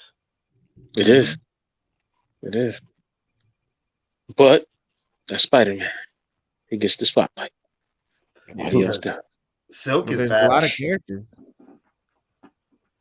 There's a lot of characters that are that they would and should be part of a lot of the stuff that we've seen. Yeah, I just think this is going to lead up. I think this last movie is going to lead up to the Spider-Verse. Well, we do that. We explore a different Spider-Man, and there'll be a movie where he might travel to the alternate universes, and like you said, then we're going to get Miles Morales, and however they put the spin on that. Right. Go from animated to live action. I could see it. See it. Yeah. Oh yeah. They're definitely gonna go live action with Miles. That was also, all right. What Amy was saying, and we already had Donald Glover playing the Prowler, saying that he had a nephew or whatever, Miles Morales. So Miles has already been right. He's already been in live action. I mean, he's already been referenced and talked about in the live action. So I was surprised that they did the animated Miles movie. I was surprised they did it animated. I thought that was going to be live action. Yeah. The Miles Morales movie? Yeah, the Into the Spider-Verse. I thought that was going to be a live action movie. When I found out it was going to be animated, I was surprised because there was all this foreshadowing for Miles to be in the movies. But yeah, I like it just the way it is. I thought as an anime it was great, bro. Yeah, it was good. Oh yeah, Spider-Verse. I enjoy it. Yeah, Spider-Verse was excellent. Yeah, we got a part 2, and I'm okay with that. You instantly thought about the Spider-Verse when you seen, when you had all the Spider-Men together in this movie. You're like, look at this. Yeah, you got like you were saying earlier, Reno. You got your old established man, Spidey. You got your young angry man, Spidey, and you got your kid, Spidey. Yeah, because even Doc Ock. Yeah, because remember Multiverse when Doc Ock saw Tobey Maguire, he was like, Peter, you've grown up. Yeah. Yeah. Right. I thought that was dope, the way they reference. Because Tobey Maguire does look older. He does. And, he looks a lot older. And that's a good head nod. Yeah, that's a good head nod. A nice season Peter Parker. That's what we saw, guys. Yeah, we did, yeah. And I was listening. Go ahead, I'm sorry. No, go ahead. I'm sorry. I was happened to just want to throw it in that I was listening to one of the guys, that does other guys that reviews, and he mentioned how when all three of them were swinging in, how they use all three of their theme musics and mixed them together to make like one theme song for them. You know that part when they swung in and the moon was right there and they all landed together, and that was kind of I said also. So next time I watch it, I'm gonna listen for that. That's why Stu, even when they kind of first ran up on Tom Holland, right? And he was like, looking at them like, where the heck y'all come from? But you seen how they were in the shadows. It almost looked like Spider-Man Noir. It looked like like how they were positioned. I was like is that another one? I was like, nah, that's them in the shadows. But it looked like Noir for a second. Hey, we deserve it, Noir. Even if we get it, give us a good anime, man. Even if we got a good anime for Noir, that'd be dope. Something, man. Just Noir is something that definitely needs to be. He's unsung. Guys, it used to be a game on Facebook. It was called Marvel Avengers Alliance, and I remember that. Spider-Man Noir on that game, man, he was untouchable. I love you. It brings back memories. He's actually starting to grow on me. One of my favorite Spider-Man. Oh yeah, he's definitely one of my favorite. I got the Pops. I got the little Marvel Legends figures. I think I got a little mini series. And people don't realize Noir, he'll shoot you. I'll shoot you. Oh yeah, he keep he keep a loaded. He keep a load right. He keep a loaded pistol on his person. Yeah, you right. Yeah. He ain't playing no games. I'm a big fan of 2099 Spider-Man. That's my favorite Spider-Man. Ooh, look at that. Nice. Love that cover right there. Nice. It's a nice little mini series. That's a great cover right there. Chadwick Boseman. Nice. Look at that. Beautiful. And boom. Yeah, that's dope right there. I like that cover. Oh, hey guys, Reno. What about when Stu Cook? What about when Toby shot the webs out And they were like, "Oh, Yeah. Oh yeah, they were like, whoa, yeah. They was like, where your web shooters? Yeah. They was like, where did they come from? He was like, my body. They were like, where else? They was like, can you spend them from somewhere else? Come out of your arms or Yeah, that little talk they had, that was cool. I liked that. yeah. Y'all made them get cool. I liked that little bond they had right then. Family. Oh yeah, bro. Yeah. Landmines over here. Yeah. And this is the Spider-Man shadow right here. This is the one that I'm hoping they really pull from for the new trilogy. Well, Reno, again, we heard Venom say Lethal Protector again in this movie. You know they're coming with that. You know they're coming with that. They got to, man. They have to. Exactly. And I think it might be when Peter becomes Venom, or when Peter gets the symbiote and sort of loses his shit. I think we might get some Lethal Protector, or I have the very first Lethal Protector comic around here somewhere. Yeah, me too. Mm-hmm. I sold one the other day. Get out. Yeah. Man, I remember when that came out. That was a big deal. That was a big deal when that came out. Oh yeah. I had to go to like 2 comic book stores just to get it. The red foil. Yeah, the red foil, definitely. Yeah, we were in the red variants. You had those variants where the foil didn't even print on some. And you got some expensive ones out here. Yeah. Really? I have yet to see one, but no red foil. Stu, no red foil. It's just, it looks really weird. That might be the one I have, because mine doesn't have the foil on it. And I wanted it. I wanted I kept, when I grabbed it, I thought that was it. I thought that was how they came out. Like you either got Reno, the foil you see what he's sitting on, Reno? He don't even know sometimes. Yeah, man. Back in the day, listen, dude, I was in high school. I just went dog. You gotta get that. You gotta go pull that out. I'm gonna look for it. I know I got it. Where's it? It's in the other box. Damn. Yeah, I'm gonna go through that other box tonight. Yeah, you got it. I don't mean now. I mean, yeah. Pull that shit out for next time. Hell yeah. Because I know back in the 90s, the foil covers was all the rage back then. Right. They were gimmick covers. Period. Yeah, definitely. Anything the wrap rounds, lenticular and all kinds of crazy. The die cast. The die cut, I mean, die cut. Yeah. Die cut. I got a dope die cut. Right there. See that yellow book? That's Wolverine with the claw marks cut out. Yeah. Reno, I got the first die cut ever in Marvel history. Fantastic Four 258. Nice.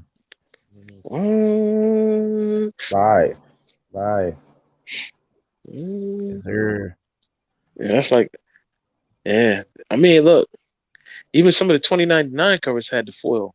Oh yeah, the foil covers on them. Yeah, because you had I love it. You had the Doom and the Ravager and the Spider-Man 2099. And those ain't even expensive. Oh, that's nice. No, I got Ravager. I got all of them. The Doom, the Fantastic Four, Fantastic Four 258. The die cut. It's Dr. Doom's hand with the reflection of him in the armor of his hand tearing through the comic, and you see the comic through the torn pages.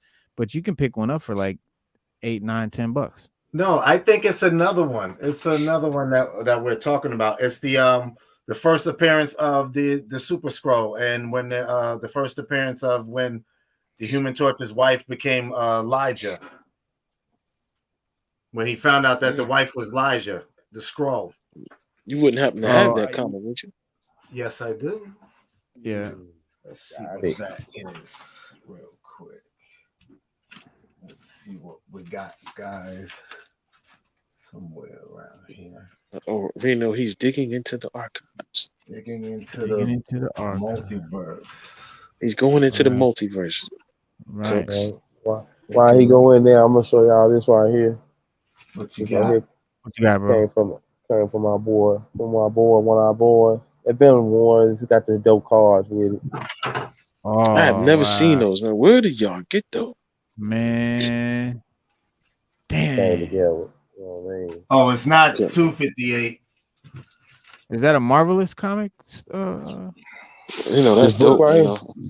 Yeah, Yeah, that's Marvel. Yeah, it's Marvel. That's Marvelous. No, I mean Marvelous. Oh, boy, OG. Marvelous. OG. Okay. I got that one too, You got that one? but I don't have that one. Oh I got that one yeah. though. That's that real That's right the there. first die cut. Yep.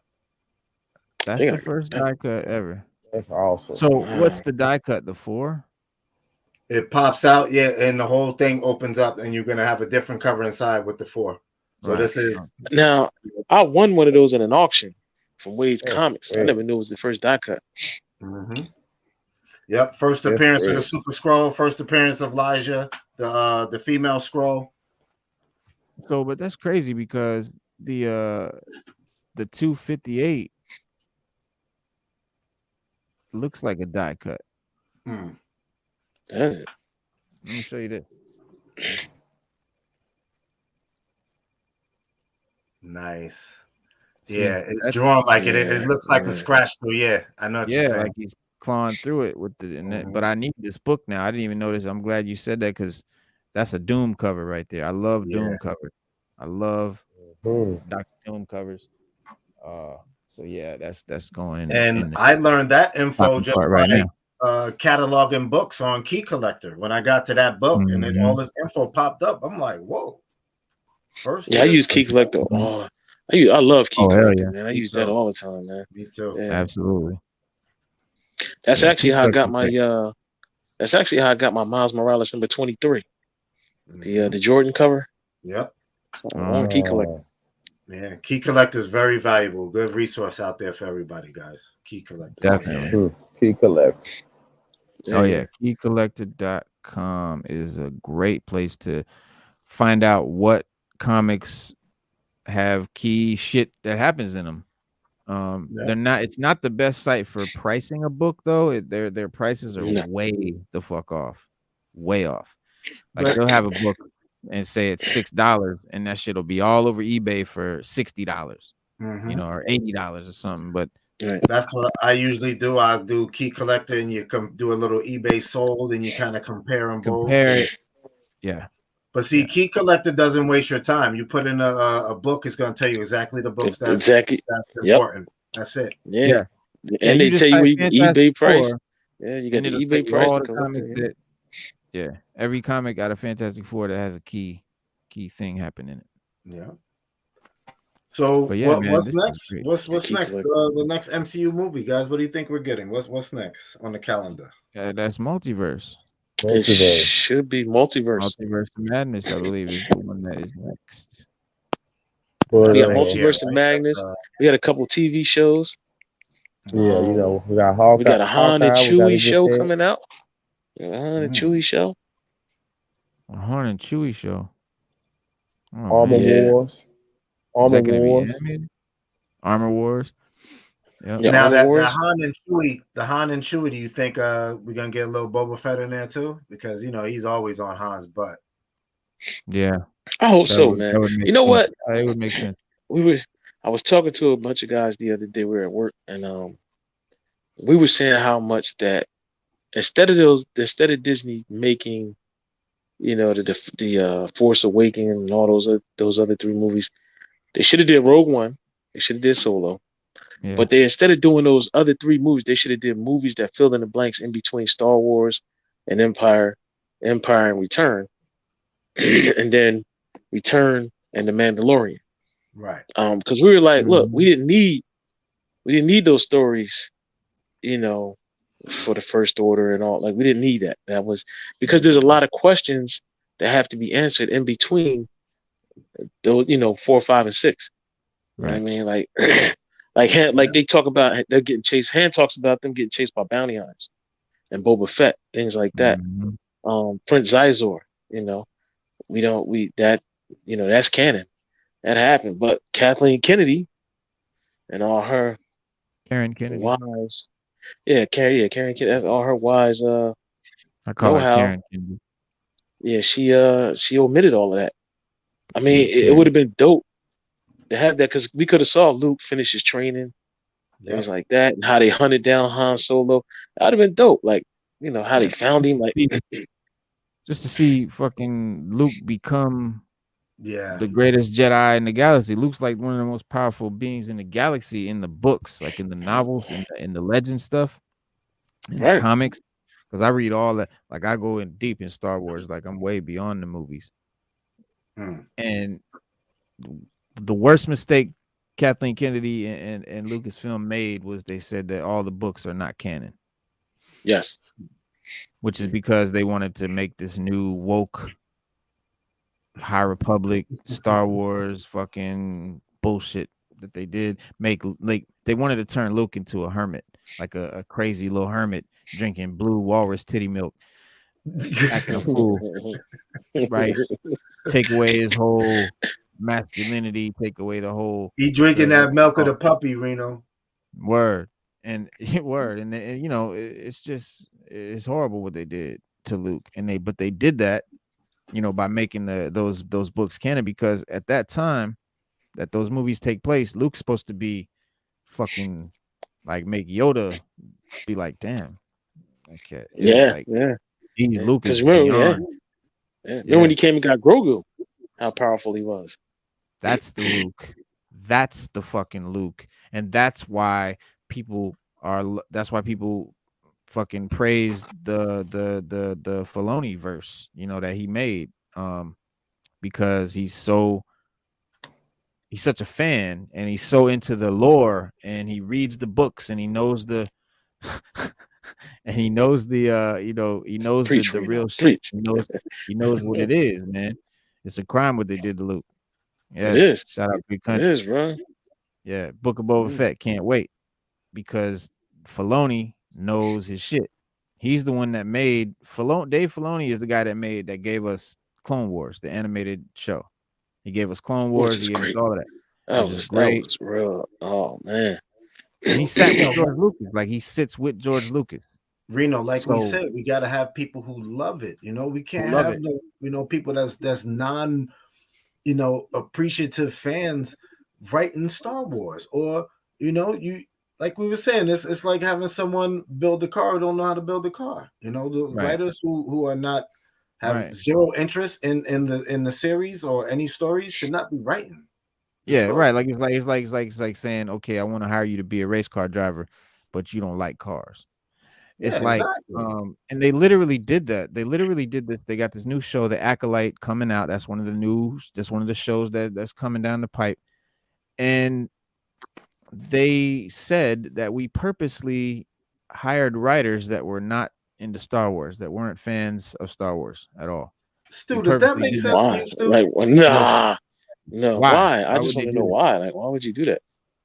Well, their reasoning is that, well, that's what I'm saying. They're bragging because they feel like that's going to give us something unique. We want a unique perspective, a unique take.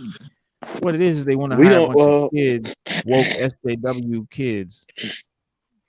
But no, what do the fans want? The fans don't want that.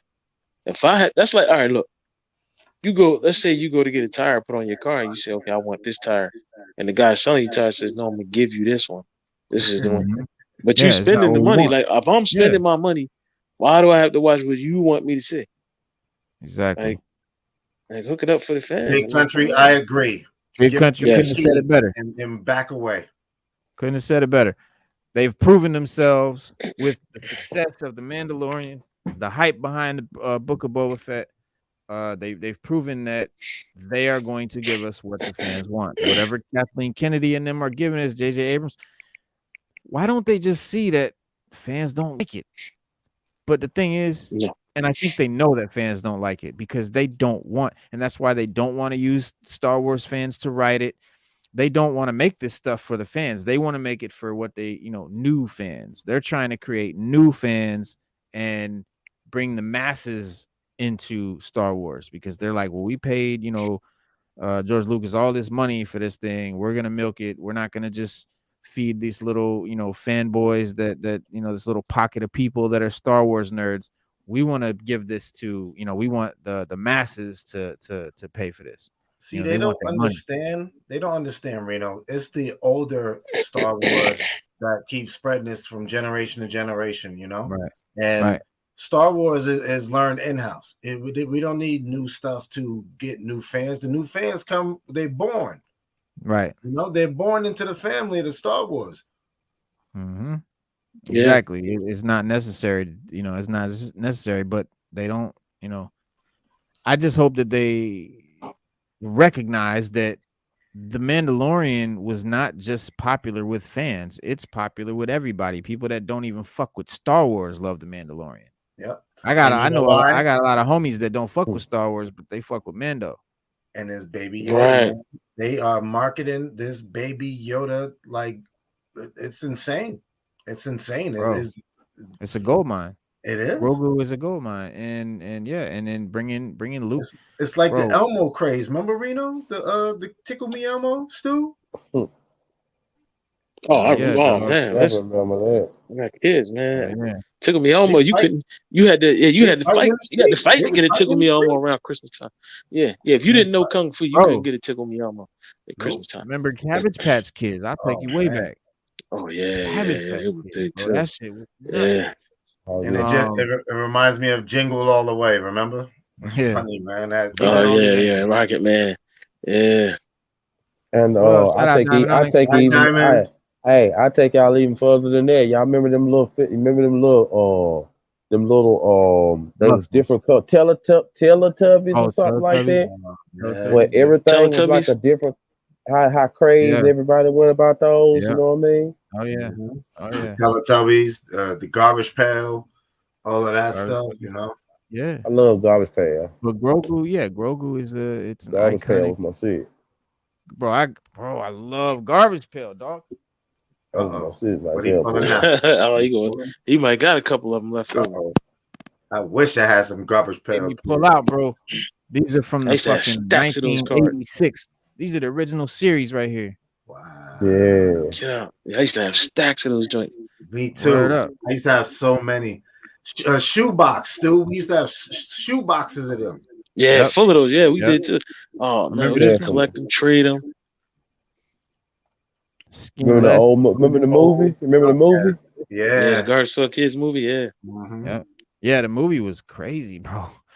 The movie was nuts. These are from 1986. Topps chewing gum. Like somebody sent me these. They were sending me, like I bought some comics from them and shit, and they threw these in the pack. And I was like, yo, well, they threw one in. And I hit them up. I was like, yo, you got more of those? Like I fuck with Garbage Pail. Like I even got a few comic books that's like homages to Garbage Pail. All right, Diamond. All right, Diamond. You here? But yeah, bro, they're Grogu bringing Luke rather. When Luke came back, bro, when I was watching I remember watching the show, and I seen that one X-wing fly by, and I was like, one X-wing, that's Luke. And I was like, Luke. I hit my son on the leg. I'm like, yo, that's Luke. Came in, had the cloak and shit. That's Luke, dog. Mm-hmm. Popped out the green lightsaber. I'm like, that's fucking Luke. We seen the glove, and I'm like, that's Luke. And when they revealed it, man, like that was the biggest moment in fucking TV history in a long time, and it's definitely the biggest thing in Star Wars since finding out Vader was Luke's father. Yeah, like that is that big. Yeah, I agree with that. Yeah, I agree. It was that fucking big. Lost my shit when I saw that X-wing, man. Yes, like for real, like that and that type of stuff, man. Only a fan could write that. Only a fan would know to write that. Yep. And that's that's what they're losing by hiring people that aren't fans to do the writing. Oh man. So, but it's the same thing with Marvel. It's the same thing with the MCU. Having fans that write, for the movies is important. And I mean, comic fans of the comic books. To really love the material, the source material. Like the source material is there. You know what I mean? Use it.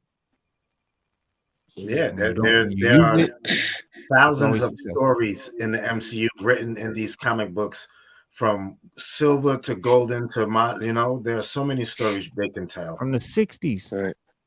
Yeah, Since the and it works. 1960s. It works because I read an article when Ant-Man, the first Ant-Man movie came out, how they were saying that Marvel writers wrote that script. They wrote the story that was turned into a script, and they were saying like they were bragging about how great it was and how they didn't have to bring on any outside writers because they said when they did it, they wanted to do it right and they wanted Scott Lang represented the right way. So they went to Marvel writers and they wrote. So the first Ant-Man is written by Marvel writers, by actual Marvel comic book writers. They actually wrote that. And then it got turned into a script or whatever, but the story is by actual Marvel writers. Right. Which I thought was dope because the first Ant-Man is like a silent hit. Like it's one of those movies where it's a good movie. Like you like, yo, Ant-Man was good. Yeah, I mean, it was great. It was funny and shit. Like it was good. Like that. It reminds me a little bit of like how Guardians of the Galaxy was like a sleeper hit. Like nobody, like when I heard they were making it, I was like, Guardians of the Galaxy, like the fuck, nobody knows who that is. Like unless you're into the comics deep, like you don't even know who that is. But Guardians is in my top 5. It's my favorite. It's my favorite MCU movie. Straight up, it's my favorite one. Get out of here. Favorite one. And gotcha. Howard H. Johns put this up again. I just had to recognize that. Yes, Star Killer. Yes, that would be Star. Hella good. Hell of good story. Dog. Star Killer. I forget what game it was. I don't know if it was PlayStation 2 or 3, but you could it was a Star Wars game, and it was you and Obi-Wan, and you could bounce the lasers back at him. You could parry it back and use the force. Oh, you can do that in most of the games. Oh, I had that game. It was a side scroller. You ain't played a Star Wars game in a minute. Yeah, side scroller. That was on PS1, I think. Wait, wasn't it on Dreamcast? Star Wars. Nah, it wasn't on Dreamcast. Because you could time it right and you bounce that, you parry the laser right back at him. Yeah, I still have that game. No, it was the Darth Maul scene. It was both of us versus Darth Maul. And the glass would come down. 2D side scroll. Yeah, side scroll. Yeah, it was like a side scroll. That's gotta be the PlayStation, the first one. It can't be PS2. You want to make it side scroll games? I think it was episode 1. I think it was. No, I know it wasn't. Dreamcast definitely had episode 1. Dreamcast definitely had a Qui-Gon Jinn game. I definitely had that. Qui-Gon Jinn. Yeah, like a Obi-Wan and Qui-Gon and all of that. Like that whole thing was definitely on Dreamcast because I played the shit out of that. But there's a lot of if Obi told you guys that he had the high ground, would you still have jumped? Fuck no. I would have hit him with some force lightning. I hit him with some force lightning and ran. It was like villains used to do back in the day. Anakin wouldn't have jumped, but he was in. Right? Anakin was enraged, like he was incensed with the rage. He knew he would have known better. Like him in his right mind, he wouldn't have done that. That's why Anakin, Obi-Wan was like, "Don't fucking try it, B. You know what it is."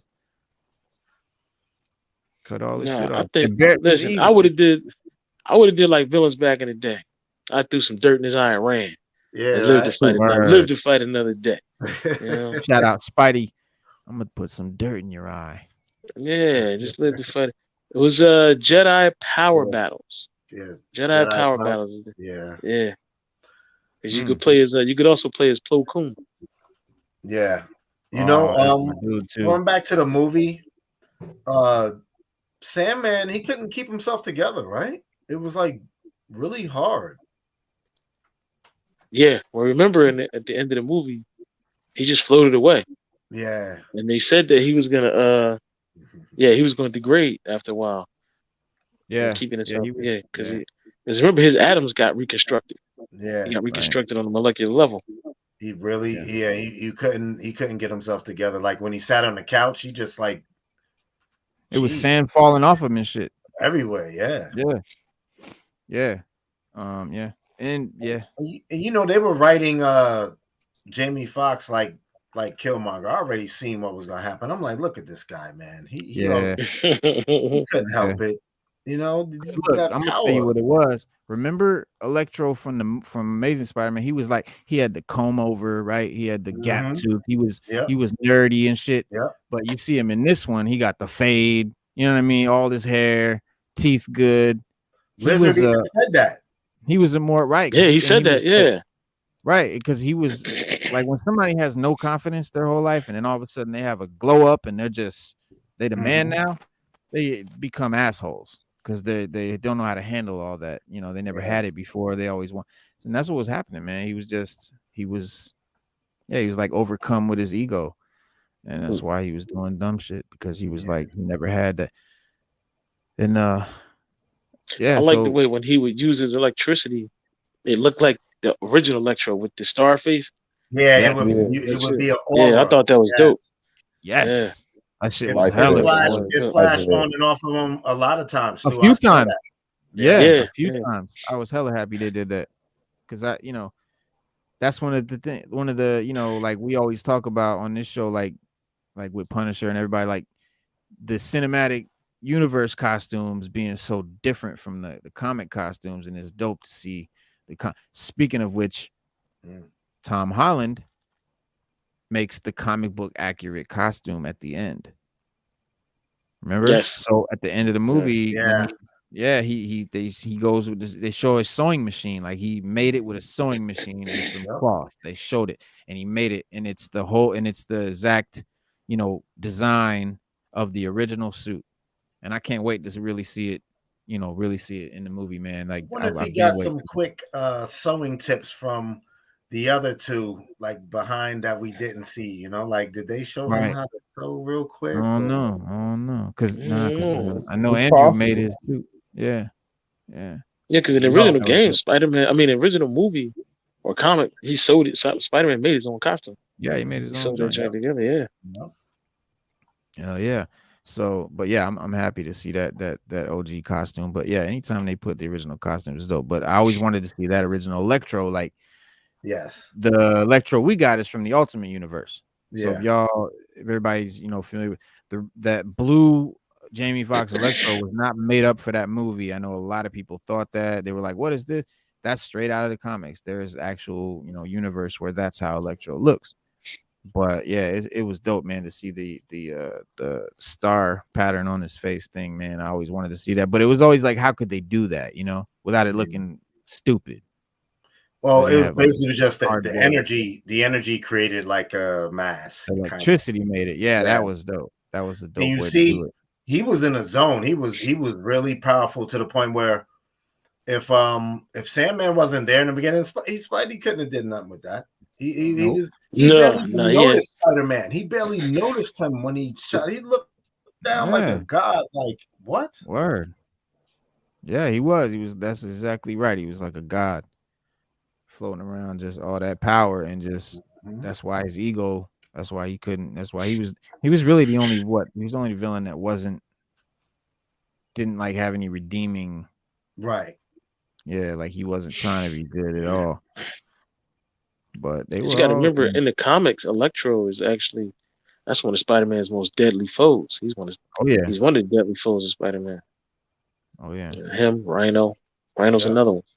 I wish they would give us a movie with Rhino in it instead of Shocker. Yeah, he was in the Amazing Spider-Man, but it was such a bad it was a small part. Mech. It was a mech. He was a Rhino mech, and it was just at the end. Yeah. Like, would you guys want to see the mech Rhino, or would you want to see a big guy in a suit, like a rubber suit? I want to see the big guy in the chemically bonded suit. That's writhing in pain, and he can't feel. I agree with that. Right, because he can't feel. Rhino can't feel. No, he can't. He's right. He's insane. He can't feel anything anymore. Right. Yeah, sort of like Metallo. He's like Metallo. Yeah. Mm-hmm. Yeah, I'd rather see the real. Metallo was dangerous, boy. I love the Metallo being. How you gonna get like another like a boat? He said, boat. Yeah. I mean, we just did a Spider-Verse. We could have just pulled another Rhino from another verse. Mm-hmm. Now we got two Rhinos. I mean, we still got Scorpion. Rhino almost came through, right, Reno? Yeah. You seen his silhouette? Yeah, you saw his silhouette. When I seen Kraven, I started to get hyped because I really been wanting to see the movie would have had to be 3.5 hours. I know. I was like, oh shit, there's a whole new shit coming, but he didn't come through. But I was like, I was hyping the theater. I was like, yo, Because think about it, they was down one Spider-Man. Slept on. You know, if they would have came through, they was down one already. You know, it would have been a problem. But Kraven is a very underrated character. He slept on, especially with the movies and shit. They never do, because he's not. They never do Kraven. He's not he's not, he's not, doesn't have a cool, he's not a monster or whatever. He's not flying around. He doesn't have like fucking tentacles and shit. He's just I remember Reno, like one of the dopest issues I saw back in the day was, I forget the issue, but Spider-Man, he had a lot on his mind. He was swinging, and Kraven is running on the buildings on the side of him. Yep. He don't even see Kraven, and Kraven's running, catching up, and Kraven snatches a pole off the roof and just throws it. Yep. And he's swinging, and he's ignoring the spider sense because it's like he's so much on his mind. Yeah, Kraven got him by that much. Yeah, he's got him. It's a book from back in the day when I was like probably 13. That's why I like Kraven, because in the early 90s, I don't know when the comic came out, but that's when I was reading it, and I think it was Black Suit, Spidey. Kraven just beat the shit out of him. Like Kraven damn neared Spider-Man. Like he was torn suit, like he was fucked up, and it was Kraven that had him like that. And I think that might be what led it. Is that the one where he's like on the gravestone and he's like trying to crawl? He's like trying to reach up. I think that might be the one. Yeah, when he's beat up and bloody. Yeah. Like Kraven is no joke, man. The people sleep on Kraven. Is Kraven tougher than Kazar? Yeah, well, see, Kraven's got he's got the like the lion DNA. Like he in Spectacular Spider-Man, like he saw how Spider-Man got his powers through the spider bite, and he tried to recreate it with like a lion. Because I know he's the chameleon in his half brother. Who? Hey, the chameleon. That's his half brother. Oh, the chameleon, right? That's another one we haven't seen yet. Chameleon. Yeah, that's Kraven's brother. Right. Yeah, there's a lot of villains we haven't seen. I would like to see what's his name? Tombstone pop up. Right. The Tombstone would be dope. Hammerhead. Yeah. The Hammerhead. Yeah. I'm waiting for Hobgoblin because he was always my favorite. Out of him and Green Goblin. Reno, that's what I thought. I thought that they was holding out Demo Goblin. And I thought that we might have got a what's his name? What's Osborn? Harry. His kid. I thought we might have get a John Franco sighting, but I was like, nah, they're not gonna do that. You ain't go that far. Would have been nice though. Yeah, it would have been nice, Cooks. It would have been nice. Yeah, what about Demo Goblin? Just got this. Yeah, Demo Goblin. That's your play right there. Return Hobgoblin. And I really thought that we were gonna get Hobgoblin in this trilogy because of Ned Leeds. I knew that he was, he took up the mantle for a short time. Like he wasn't really the Hobgoblin, but he was. But that's when Ghost Rider was hunting him down, Reno? The mystical Hobgoblin, like, or something like that? Yes. Yep. Yeah, and he was working with Dormammu.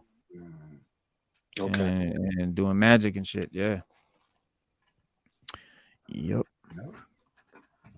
Cooks, did you prepare anything? I did. Speed round. No. I didn't get to this time. I have one prepared for the next one though. We gotta do rapid fire with Cooks. Yeah, I gotta get that. I gotta get that in here. Well, I will tell you, but go ahead. I'm sorry. I like when you ask questions, Cooks, on all the videos. I love that. I do. Well, thank you, man. It's fun. It's something fun to do. I like to, and I know everybody else does as well. Just hear everybody different answers, just what they like. Personally, you know what I'm saying. We all like the same thing. We just like to see it and watch it and different part. Yeah, debate in different ways. Yep. Hell yeah. One of my favorites was with the girls when you guys had the ladies of comics. Oh, Cooks, you had it popping in there. Word up. That was fun. That's it's because it was rare. It's rare to get to. It's rare to get to. Like 3 hardcore comic type of females. You know what I mean? And then they live and breathe comic stuff, We had pop 4 culture. You know what I mean? We had 4. So, I got matter of fact, I got more on deck. Women that we're gonna do like a part 2. Women of comics. So it's more coming with that. There's a few more on deck that are on Instagram that are heavy into it. As much as any man, like they know their comics well. I don't know if you know Melinda's comics, Reno, but she's another one. She's one of them. Yeah, she's one of them. Yep. Melinda's comics. There's well, I don't want to name them all yet, but they're coming. They're coming. Right. We're definitely gonna do that again. They're coming. All right. 100%. Now, as far as this question, Ace Johns, do we think we'll see Deadpool in a Spider-Man movie? I don't think so. Please, but I would love that. With other superhero movies, yeah, I would hope so that he would be in the mutants, like because he gave us, we got Colossus, which was hella cool. I was glad that Juggernaut, which is not really a mutant, but he definitely is part of the mutant stuff, the stories and stuff. He's definitely an X-Men villain. So yeah, I hope so, man. I hope that Deadpool links or is in the X-Men stuff. When MCU X-Men stuff, because we can't get enough Deadpool, No, you can never have enough Deadpool. And now that we got a Deadpool, we got to make the most out of it, man. Right. Deadpool makes me go watch Green Lantern, guys. This is what happens. It makes me go watch Green Lantern, and I go back and look at this dude. I'm like, another one, Reno, Stu, and Cooks. Free Guy, please watch Free Guy. Oh my goodness! Oh yeah, is it good? Free Guy was good. Yeah, Free Guy was good. Man, so good. I thought it was gonna be bad. It's good. Can't go wrong with Ryan right now. Can't go wrong with Ryan. No, Free Guy was good. I've been fucking with Ryan since Van Wilder, bro. Mm-hmm. That's right. National Lampoon. Tell him, Reno. Oh, National Lampoon Van Let's Wilder. Take it way back. That's a classic. That's from it's like from 2000 or something. Oh yeah, yep. Van Wilder. Oh, are any of y'all Matrix fans? Just wondering. Yeah. Oh yeah. Y'all Matrix fans, right? I dig it. Well, I went on ahead and got the early showing and watched it this morning. Yeah. I ain't gonna get no spoilers. I'm gonna hold out because is it a good bootleg? I mean, it was good enough for me. You know what I'm saying? I can't complain. Can't complain. I cannot complain. You know what I'm saying? And I mean, like, all I'm gonna say is where I watched it wasn't moving, it wasn't shaking.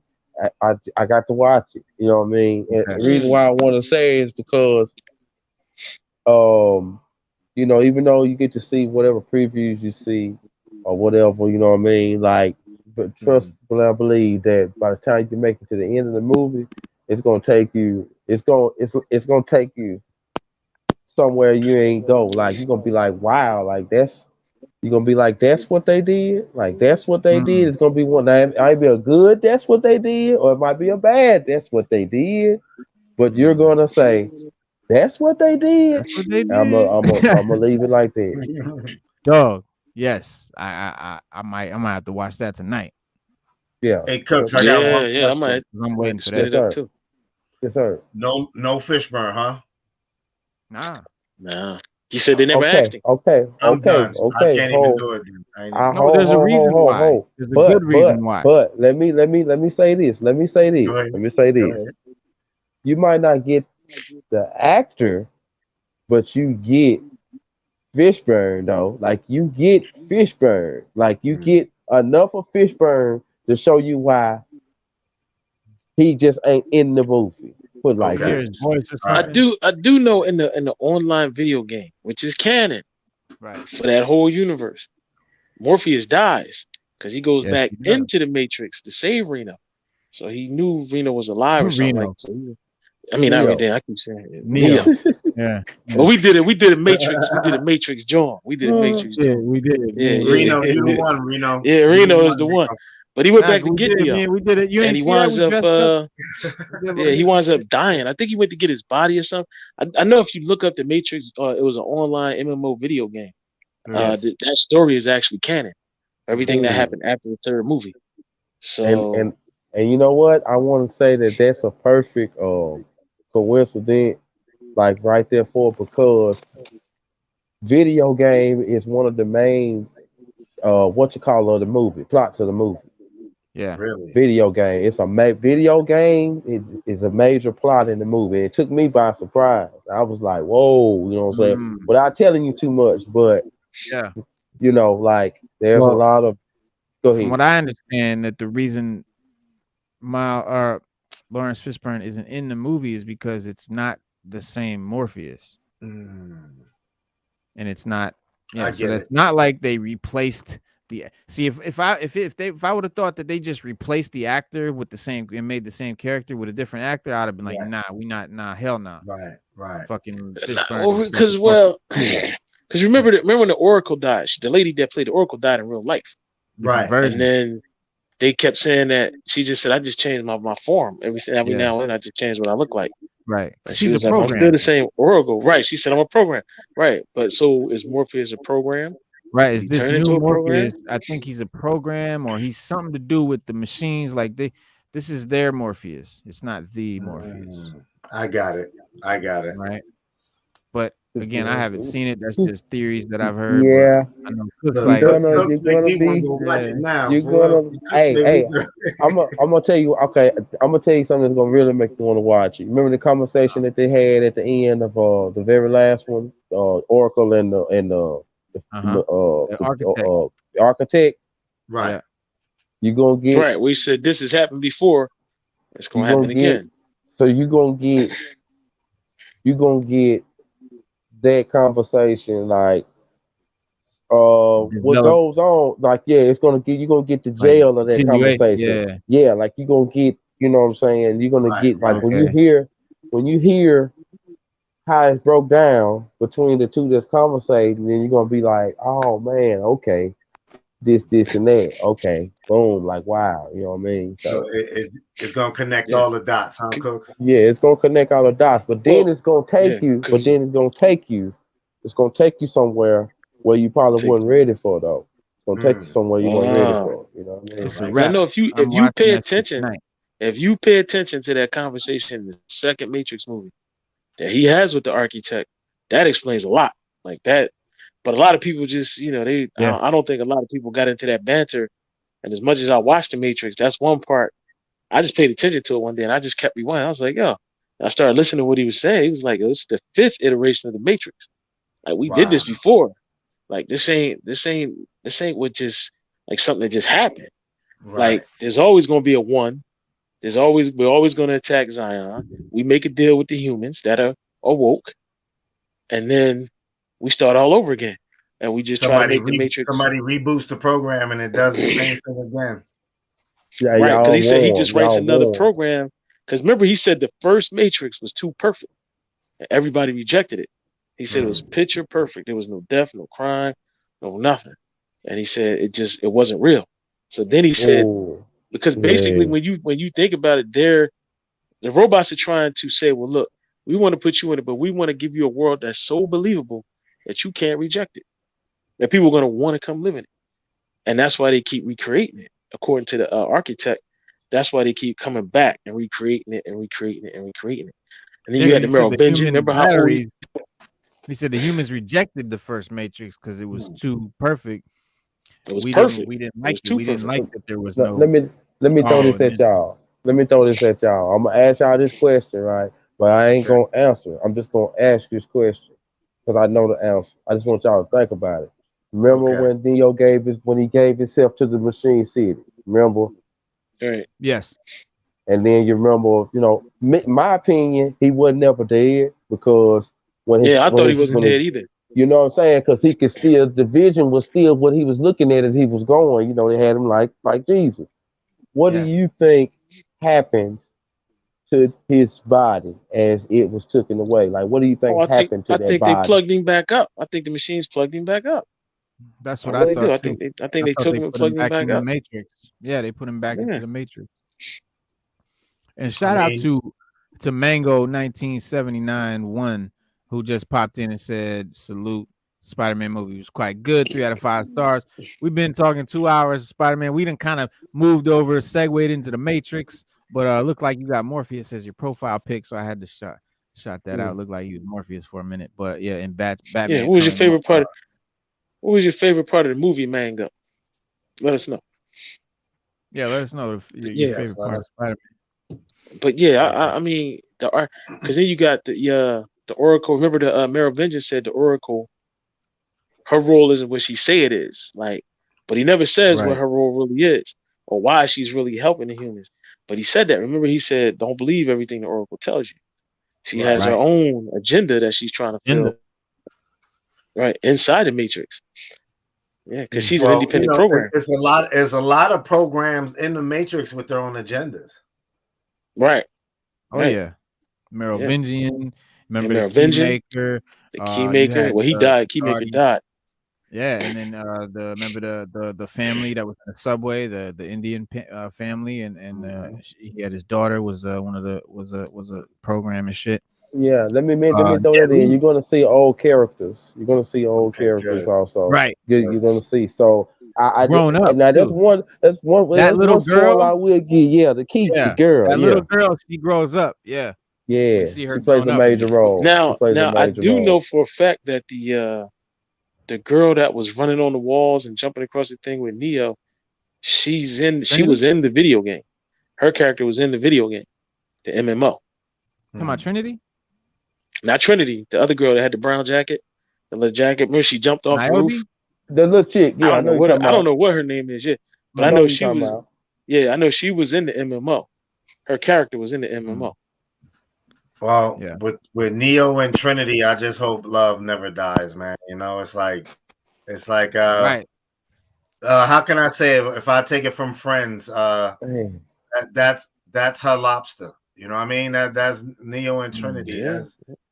And when you find out, like all y'all are so right, listen, man. Like all y'all are so right, but when y'all see it though, Cooks, you know what I'm saying? Listen, I watched The Matrix. Listen, man, I watched The Matrix, the movie. I used to watch that every week like it was a TV show. Hell out of it. You too? Yeah, bro, I thought it was the dopest thing I ever seen in my life. I was like, yo, this is... How hype was you when you found the Animatrix though? You was like, oh, so this is this what I'm missing? Yo, the anime, bro. Was, see, the Matrix had you thinking, man. You like when you watch the movies like back in the day, and then you really reflect, and you start looking around like, is this like, you know, like you start touching the screen like, wait a minute, what's going on? Howard Johnson says, I have a theory. Every time that the humans thought they were unplugged, they actually never did, but another part of the Matrix.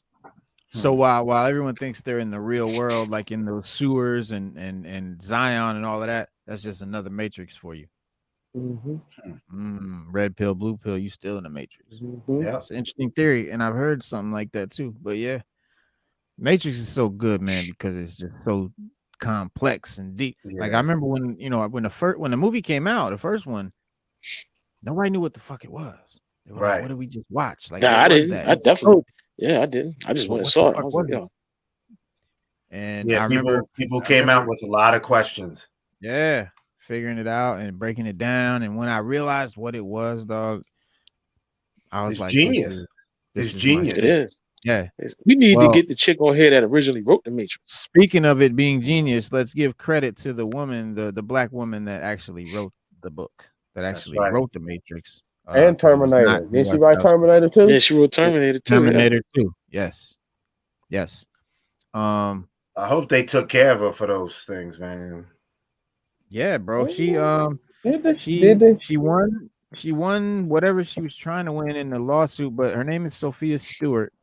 For those who are not familiar with the name, she is a writer and paralegal who is referred to by some as the mother of the Matrix because she claims she was the brilliant mind behind the Matrix and Terminator, bringing lawsuits against the creators of both films in the early 2000s. Now, she's got a book called The Mother of the Matrix, the Sophia Stewart story. I've read her screenplay. what she did was she wrote a screenplay. It wasn't a fleshed out book. It wasn't like a whole novel. It wasn't a whole movie. It was an idea for a screenplay. But I've seen the actual a copy of it, and it is verbatim, character for character, line for line. It is verbatim The Matrix, but instead of it being a matrix, it's actually another planet, and it has to do with aliens and the original habitants of the earth and all of that. But it's the same story. They just changed it. Instead of another planet, it's the Matrix. Instead of these aliens, it's the agents and all of that. They changed aspects of it, but it was so verbatim that the judge had no choice but to grant her, you know, the rights or whatever it was that whatever she did sue for or whatever, got something, settlement or whatever. Now, was the judge a fan of the Matrix? Oh, yeah, I don't know. Yeah, good question. That's a good question. Mango said his favorite scene from the Spider-Man was where they introduced the previous guys that played Spider-Man in the movies. That was a big. Yeah, that was. There was a few moments where everybody in the audience cheered and yelled and screamed and clapped. That was definitely one. Yeah. Yeah, I heard people were crying, Reno, in theaters, you know, like. Yeah. Because we didn't get enough, Andrew. My son eyes watered up. Like, I wanted to cry a couple times. Multiverse, I had to say it, man. I saw a video and someone, I guess they were recording in the theater and you know, just showing a crowd reaction, and somebody was like, Andrew, you know, when he got on the screen. So, you know, they love him. They loved Andrew Garfield, man. And we just never got enough of him.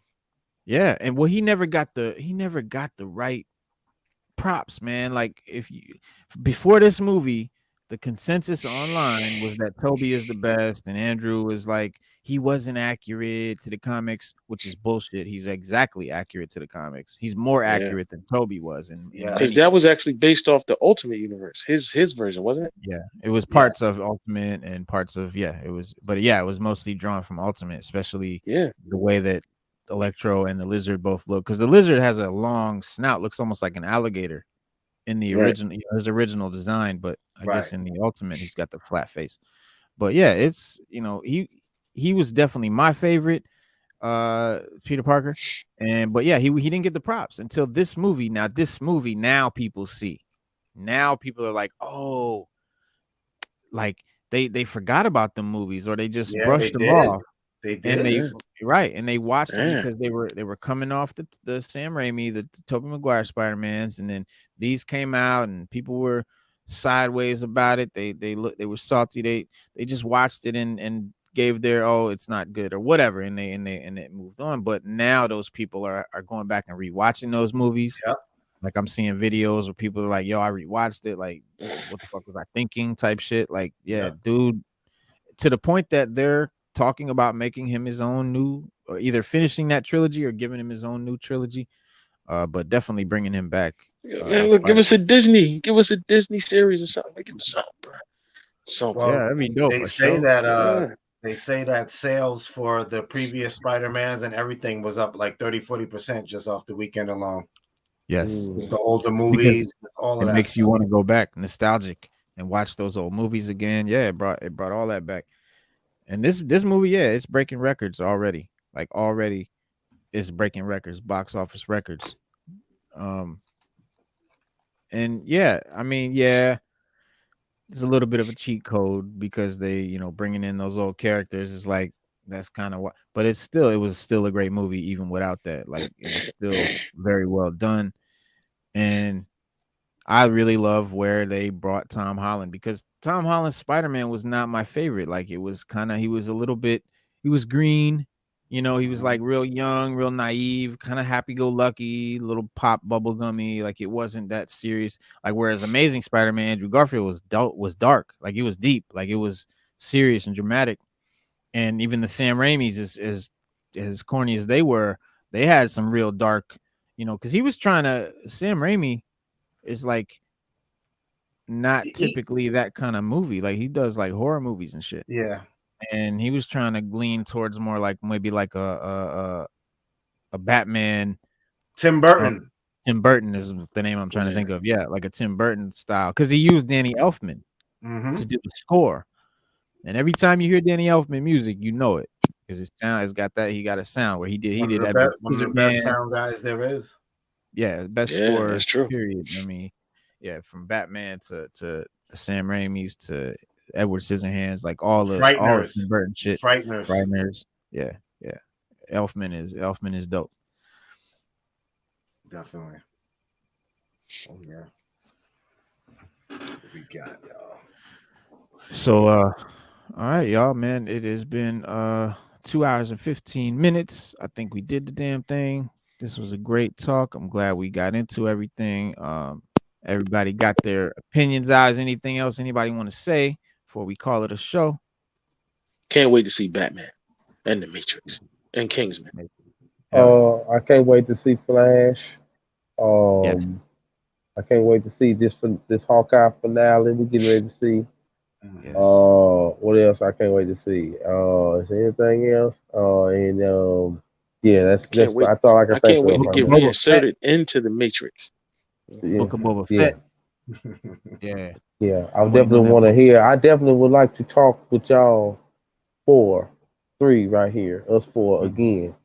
Y'all watch. Whenever y'all watch the Matrix, I want to talk with y'all because I want to hear y'all opinion from the start to the finish. We'll do it next Monday. We'll do it next Monday. I'm definitely down. Yeah, we'll do it next Monday. I didn't hear any Morbius. Yes, Morbius. Did you guys hear Morbius in the No, he wasn't mentioned in No Way Home, but in Morbius, Vulture, Michael Keaton from the Tom Holland Spider-Man is in it, so it's connected universe. And Morbius talks about Venom in the Morbius movie. So yeah, that's definitely. I can't wait for that too. That looks crazy. Morbius looks dope. And Blade, we can't forget Blade also. Man, now with the Blade, that Mashalah's playing him, right? Yeah, Mahershala Ali is Blade, and his voice is in the after credit scene of what is it? Eternal? Yeah. Shang-Chi or Eternals? Yes. Eternals. Yeah. Eternals. Yeah. So you can hear his voice in the after credit scene. So that's Blade coming. The most thing I can't wait for me is the mutants. But we haven't even. That's gonna be years away. Like that's years from now. Yeah, but that'll be like we'll be collecting Social Security by then. Word up. 2025 or some shit. Yeah, I'm kind of waiting on whatever the newest. I love comics, guys. I love the comic books and the MCUs and stuff. But my love is kind of with horror movies too. So I'm always waiting for the newest horror movie, guys. I can talk horror for days. So Scream. So you ready for Scream? Oh yeah, Scream. Let's do it. I'm so intrigued by this new Scream because all the silliness, if you look at the trailer, all the silliness is wiped away from that. It's like they're starting. Really? There's something really dark here, guys. Now that I can get into. This is totally different from all the Screams we've seen. Oh, okay. Yeah. Be real on that. Okay. Yeah, I'm Midnight Suns. Yeah, I'd like to see Midnight Suns. That'd be great. Yeah. It's so funny as you guys said that. Well, that's true because the Midnight Suns are connected with Morbius, I think. And Morbius is in the Ghost Rider and all of them. So yeah, that's definitely possible. Yeah, that'd be great. Yeah, I hope we get a new Ghost Rider because, damn. You see what you said, Midnight Suns? Yeah. Yes, sir. Dang. Sign. John Casada, Jimmy Palmiotti, Midnight Suns #1. And this is Jimmy on we had Jimmy on the show. I know. Yeah, we had Jimmy on the show. Yes, and this is his book. He created these guys. He created the Midnight Suns. Yeah. First Marvel Knights too. Yeah, he did Marvel Knights too. Yeah, Jimmy's awesome. We'll get Jimmy back on too another time. Yeah, he's a good dude. I talked to him a little bit on the IG. So we love listening. Bro, we love listening to Jimmy talk, man. It's like and Reno. We look like when Jimmy starts telling stories, we're like the Dinobots watching Cup tell stories. That's how we are. It's like we're a bunch of Dinobots and he's Cup. We just like, I'm not mad. Cup, stop telling stories. Yeah, he's like, tell us stories. But I'm also Reno. I'm still working on trying to get Tony Todd up in here. Okay, guys. So I'm working on him. Cook, Stu. If I could get Tony Todd, Candyman on here for us to interview him and talk with him, I'm really trying to do that. That'd be great, man. We got a lot of questions. We got a lot of questions. I have a dope bonus round for him. Yeah, we got a lot of questions, man. We got a lot of questions. It'll be the best interview he ever did. He'll be like, "Why I ain't been doing interviews like this before?" For real. Even Pharaoh Monch was like, "Y'all killed it, man. That was dope. That was a good time." Like everybody that does interviews with us, man. So if you're watching this and you're famous, we are small, we are new, but we going places and you'll have fun with us. That's right. Yeah, that's right. That's what we're here for. We're here to have fun. Yeah, that's it. I definitely put the Pharaoh Monch interview. That was one of my favorites of all your videos, Reno. Thank you. Yeah, me too. Me too. I like that. But yeah, everybody was great in that video. Everybody that was on that show did their thing. It was a very good time. And unfortunately, Stu had to miss it because he went to Hawaii. I'm like, come on, man. Why you gonna go to Hawaii right now? Fuck Hawaii. You got. And you had it tough that week, Stu. Listen, like Odin needs to do the Odin sleep. I need to go to Hawaii. Once my Odin, he has to go and recharge. Once every couple of years, once about every 3 or 4 years, I gotta go to Hawaii. I have to. Yeah. And shout out to Mango. Get Method, man. We working. We trying, bro. We working on it. We're working on it because I'm working. If you see him in the streets, let him know. Come on, Mr. Bishop, aka Method Man. What you saying, Reno? Bishop, huh? We did the Bishop show. We did the Bishop episode talking about Bishop, Method Man, because he definitely wants to play Bishop. Definitely, he's made that very clear. Lobbied a few times for it, but I'm talking to Method. I'm talking to Redman. I'm talking to Redman's people, and I'm trying to get that locked in. So and shout out to Cooks for that, man. Cooks linked that, hooked that up too. So we get Redman. That's the path to Method Man, and then that's the path to the Wu-Tang. Alabama. Okay, I thought you was up in Jersey. You know what I mean? No, Alabama. I just like that. No, I'm in Jersey. Yeah, I'm Jersey. You in Jersey? Yes, sir. Stu, I'm born and raised Jersey, 46 years. Where you at? Yes, sir. Trenton. Oh, see. Whoa. I was up in the brick. Damn, he's like, city. Fuck Trenton. You North Jersey. Are you up north? I got a lot of family up that way, man. Cherry Hill? Nah, Newark, New Jersey, East Orange. Newark? Yeah. Oh, yeah, you can tell. Yeah, you can tell he's from North Jersey. But I was saying when you brought up Redman with Cooks and stuff, Brad still owe me a blunt. You know what I mean, Cooks? Like back in the day, he smoked and then he bounced. He said he coming back. He never came back. You know what I mean? Typically. But the dude I was telling you about that drew his own comic book, the artist, King Kojo. The original man. Get him, please. Get him on. Oh, yeah. But he rapped with Redman, King Kojo, and he do a sip and paint, and Redman opened the place up for him at the sip and paint. So you know what I mean? So we need him on this show because that's hip hop and comics, man. That's what we do. That's what I'm saying. I wanted to talk to y'all, maybe get King Kojo involved. Yes. That's a live painting while we do something with his comic book. You know what I mean? It's a big old affair, guys. Let's do it, man. Let's do it. That's super dope. All right, y'all. This was Hip Hop and Comics, Sixth Element of Hip Hop. Check us out Wednesday at 6:30 p.m. We got a great new guest coming from the Anyone World ASAP Comics UK camp. Another one. So and then of course DC Days on Saturday. We'll be back here Monday. So 6:30 p.m. Eastern Standard Time. Monday, Wednesday, and Saturday. We live. All right, y'all. Peace. Peace.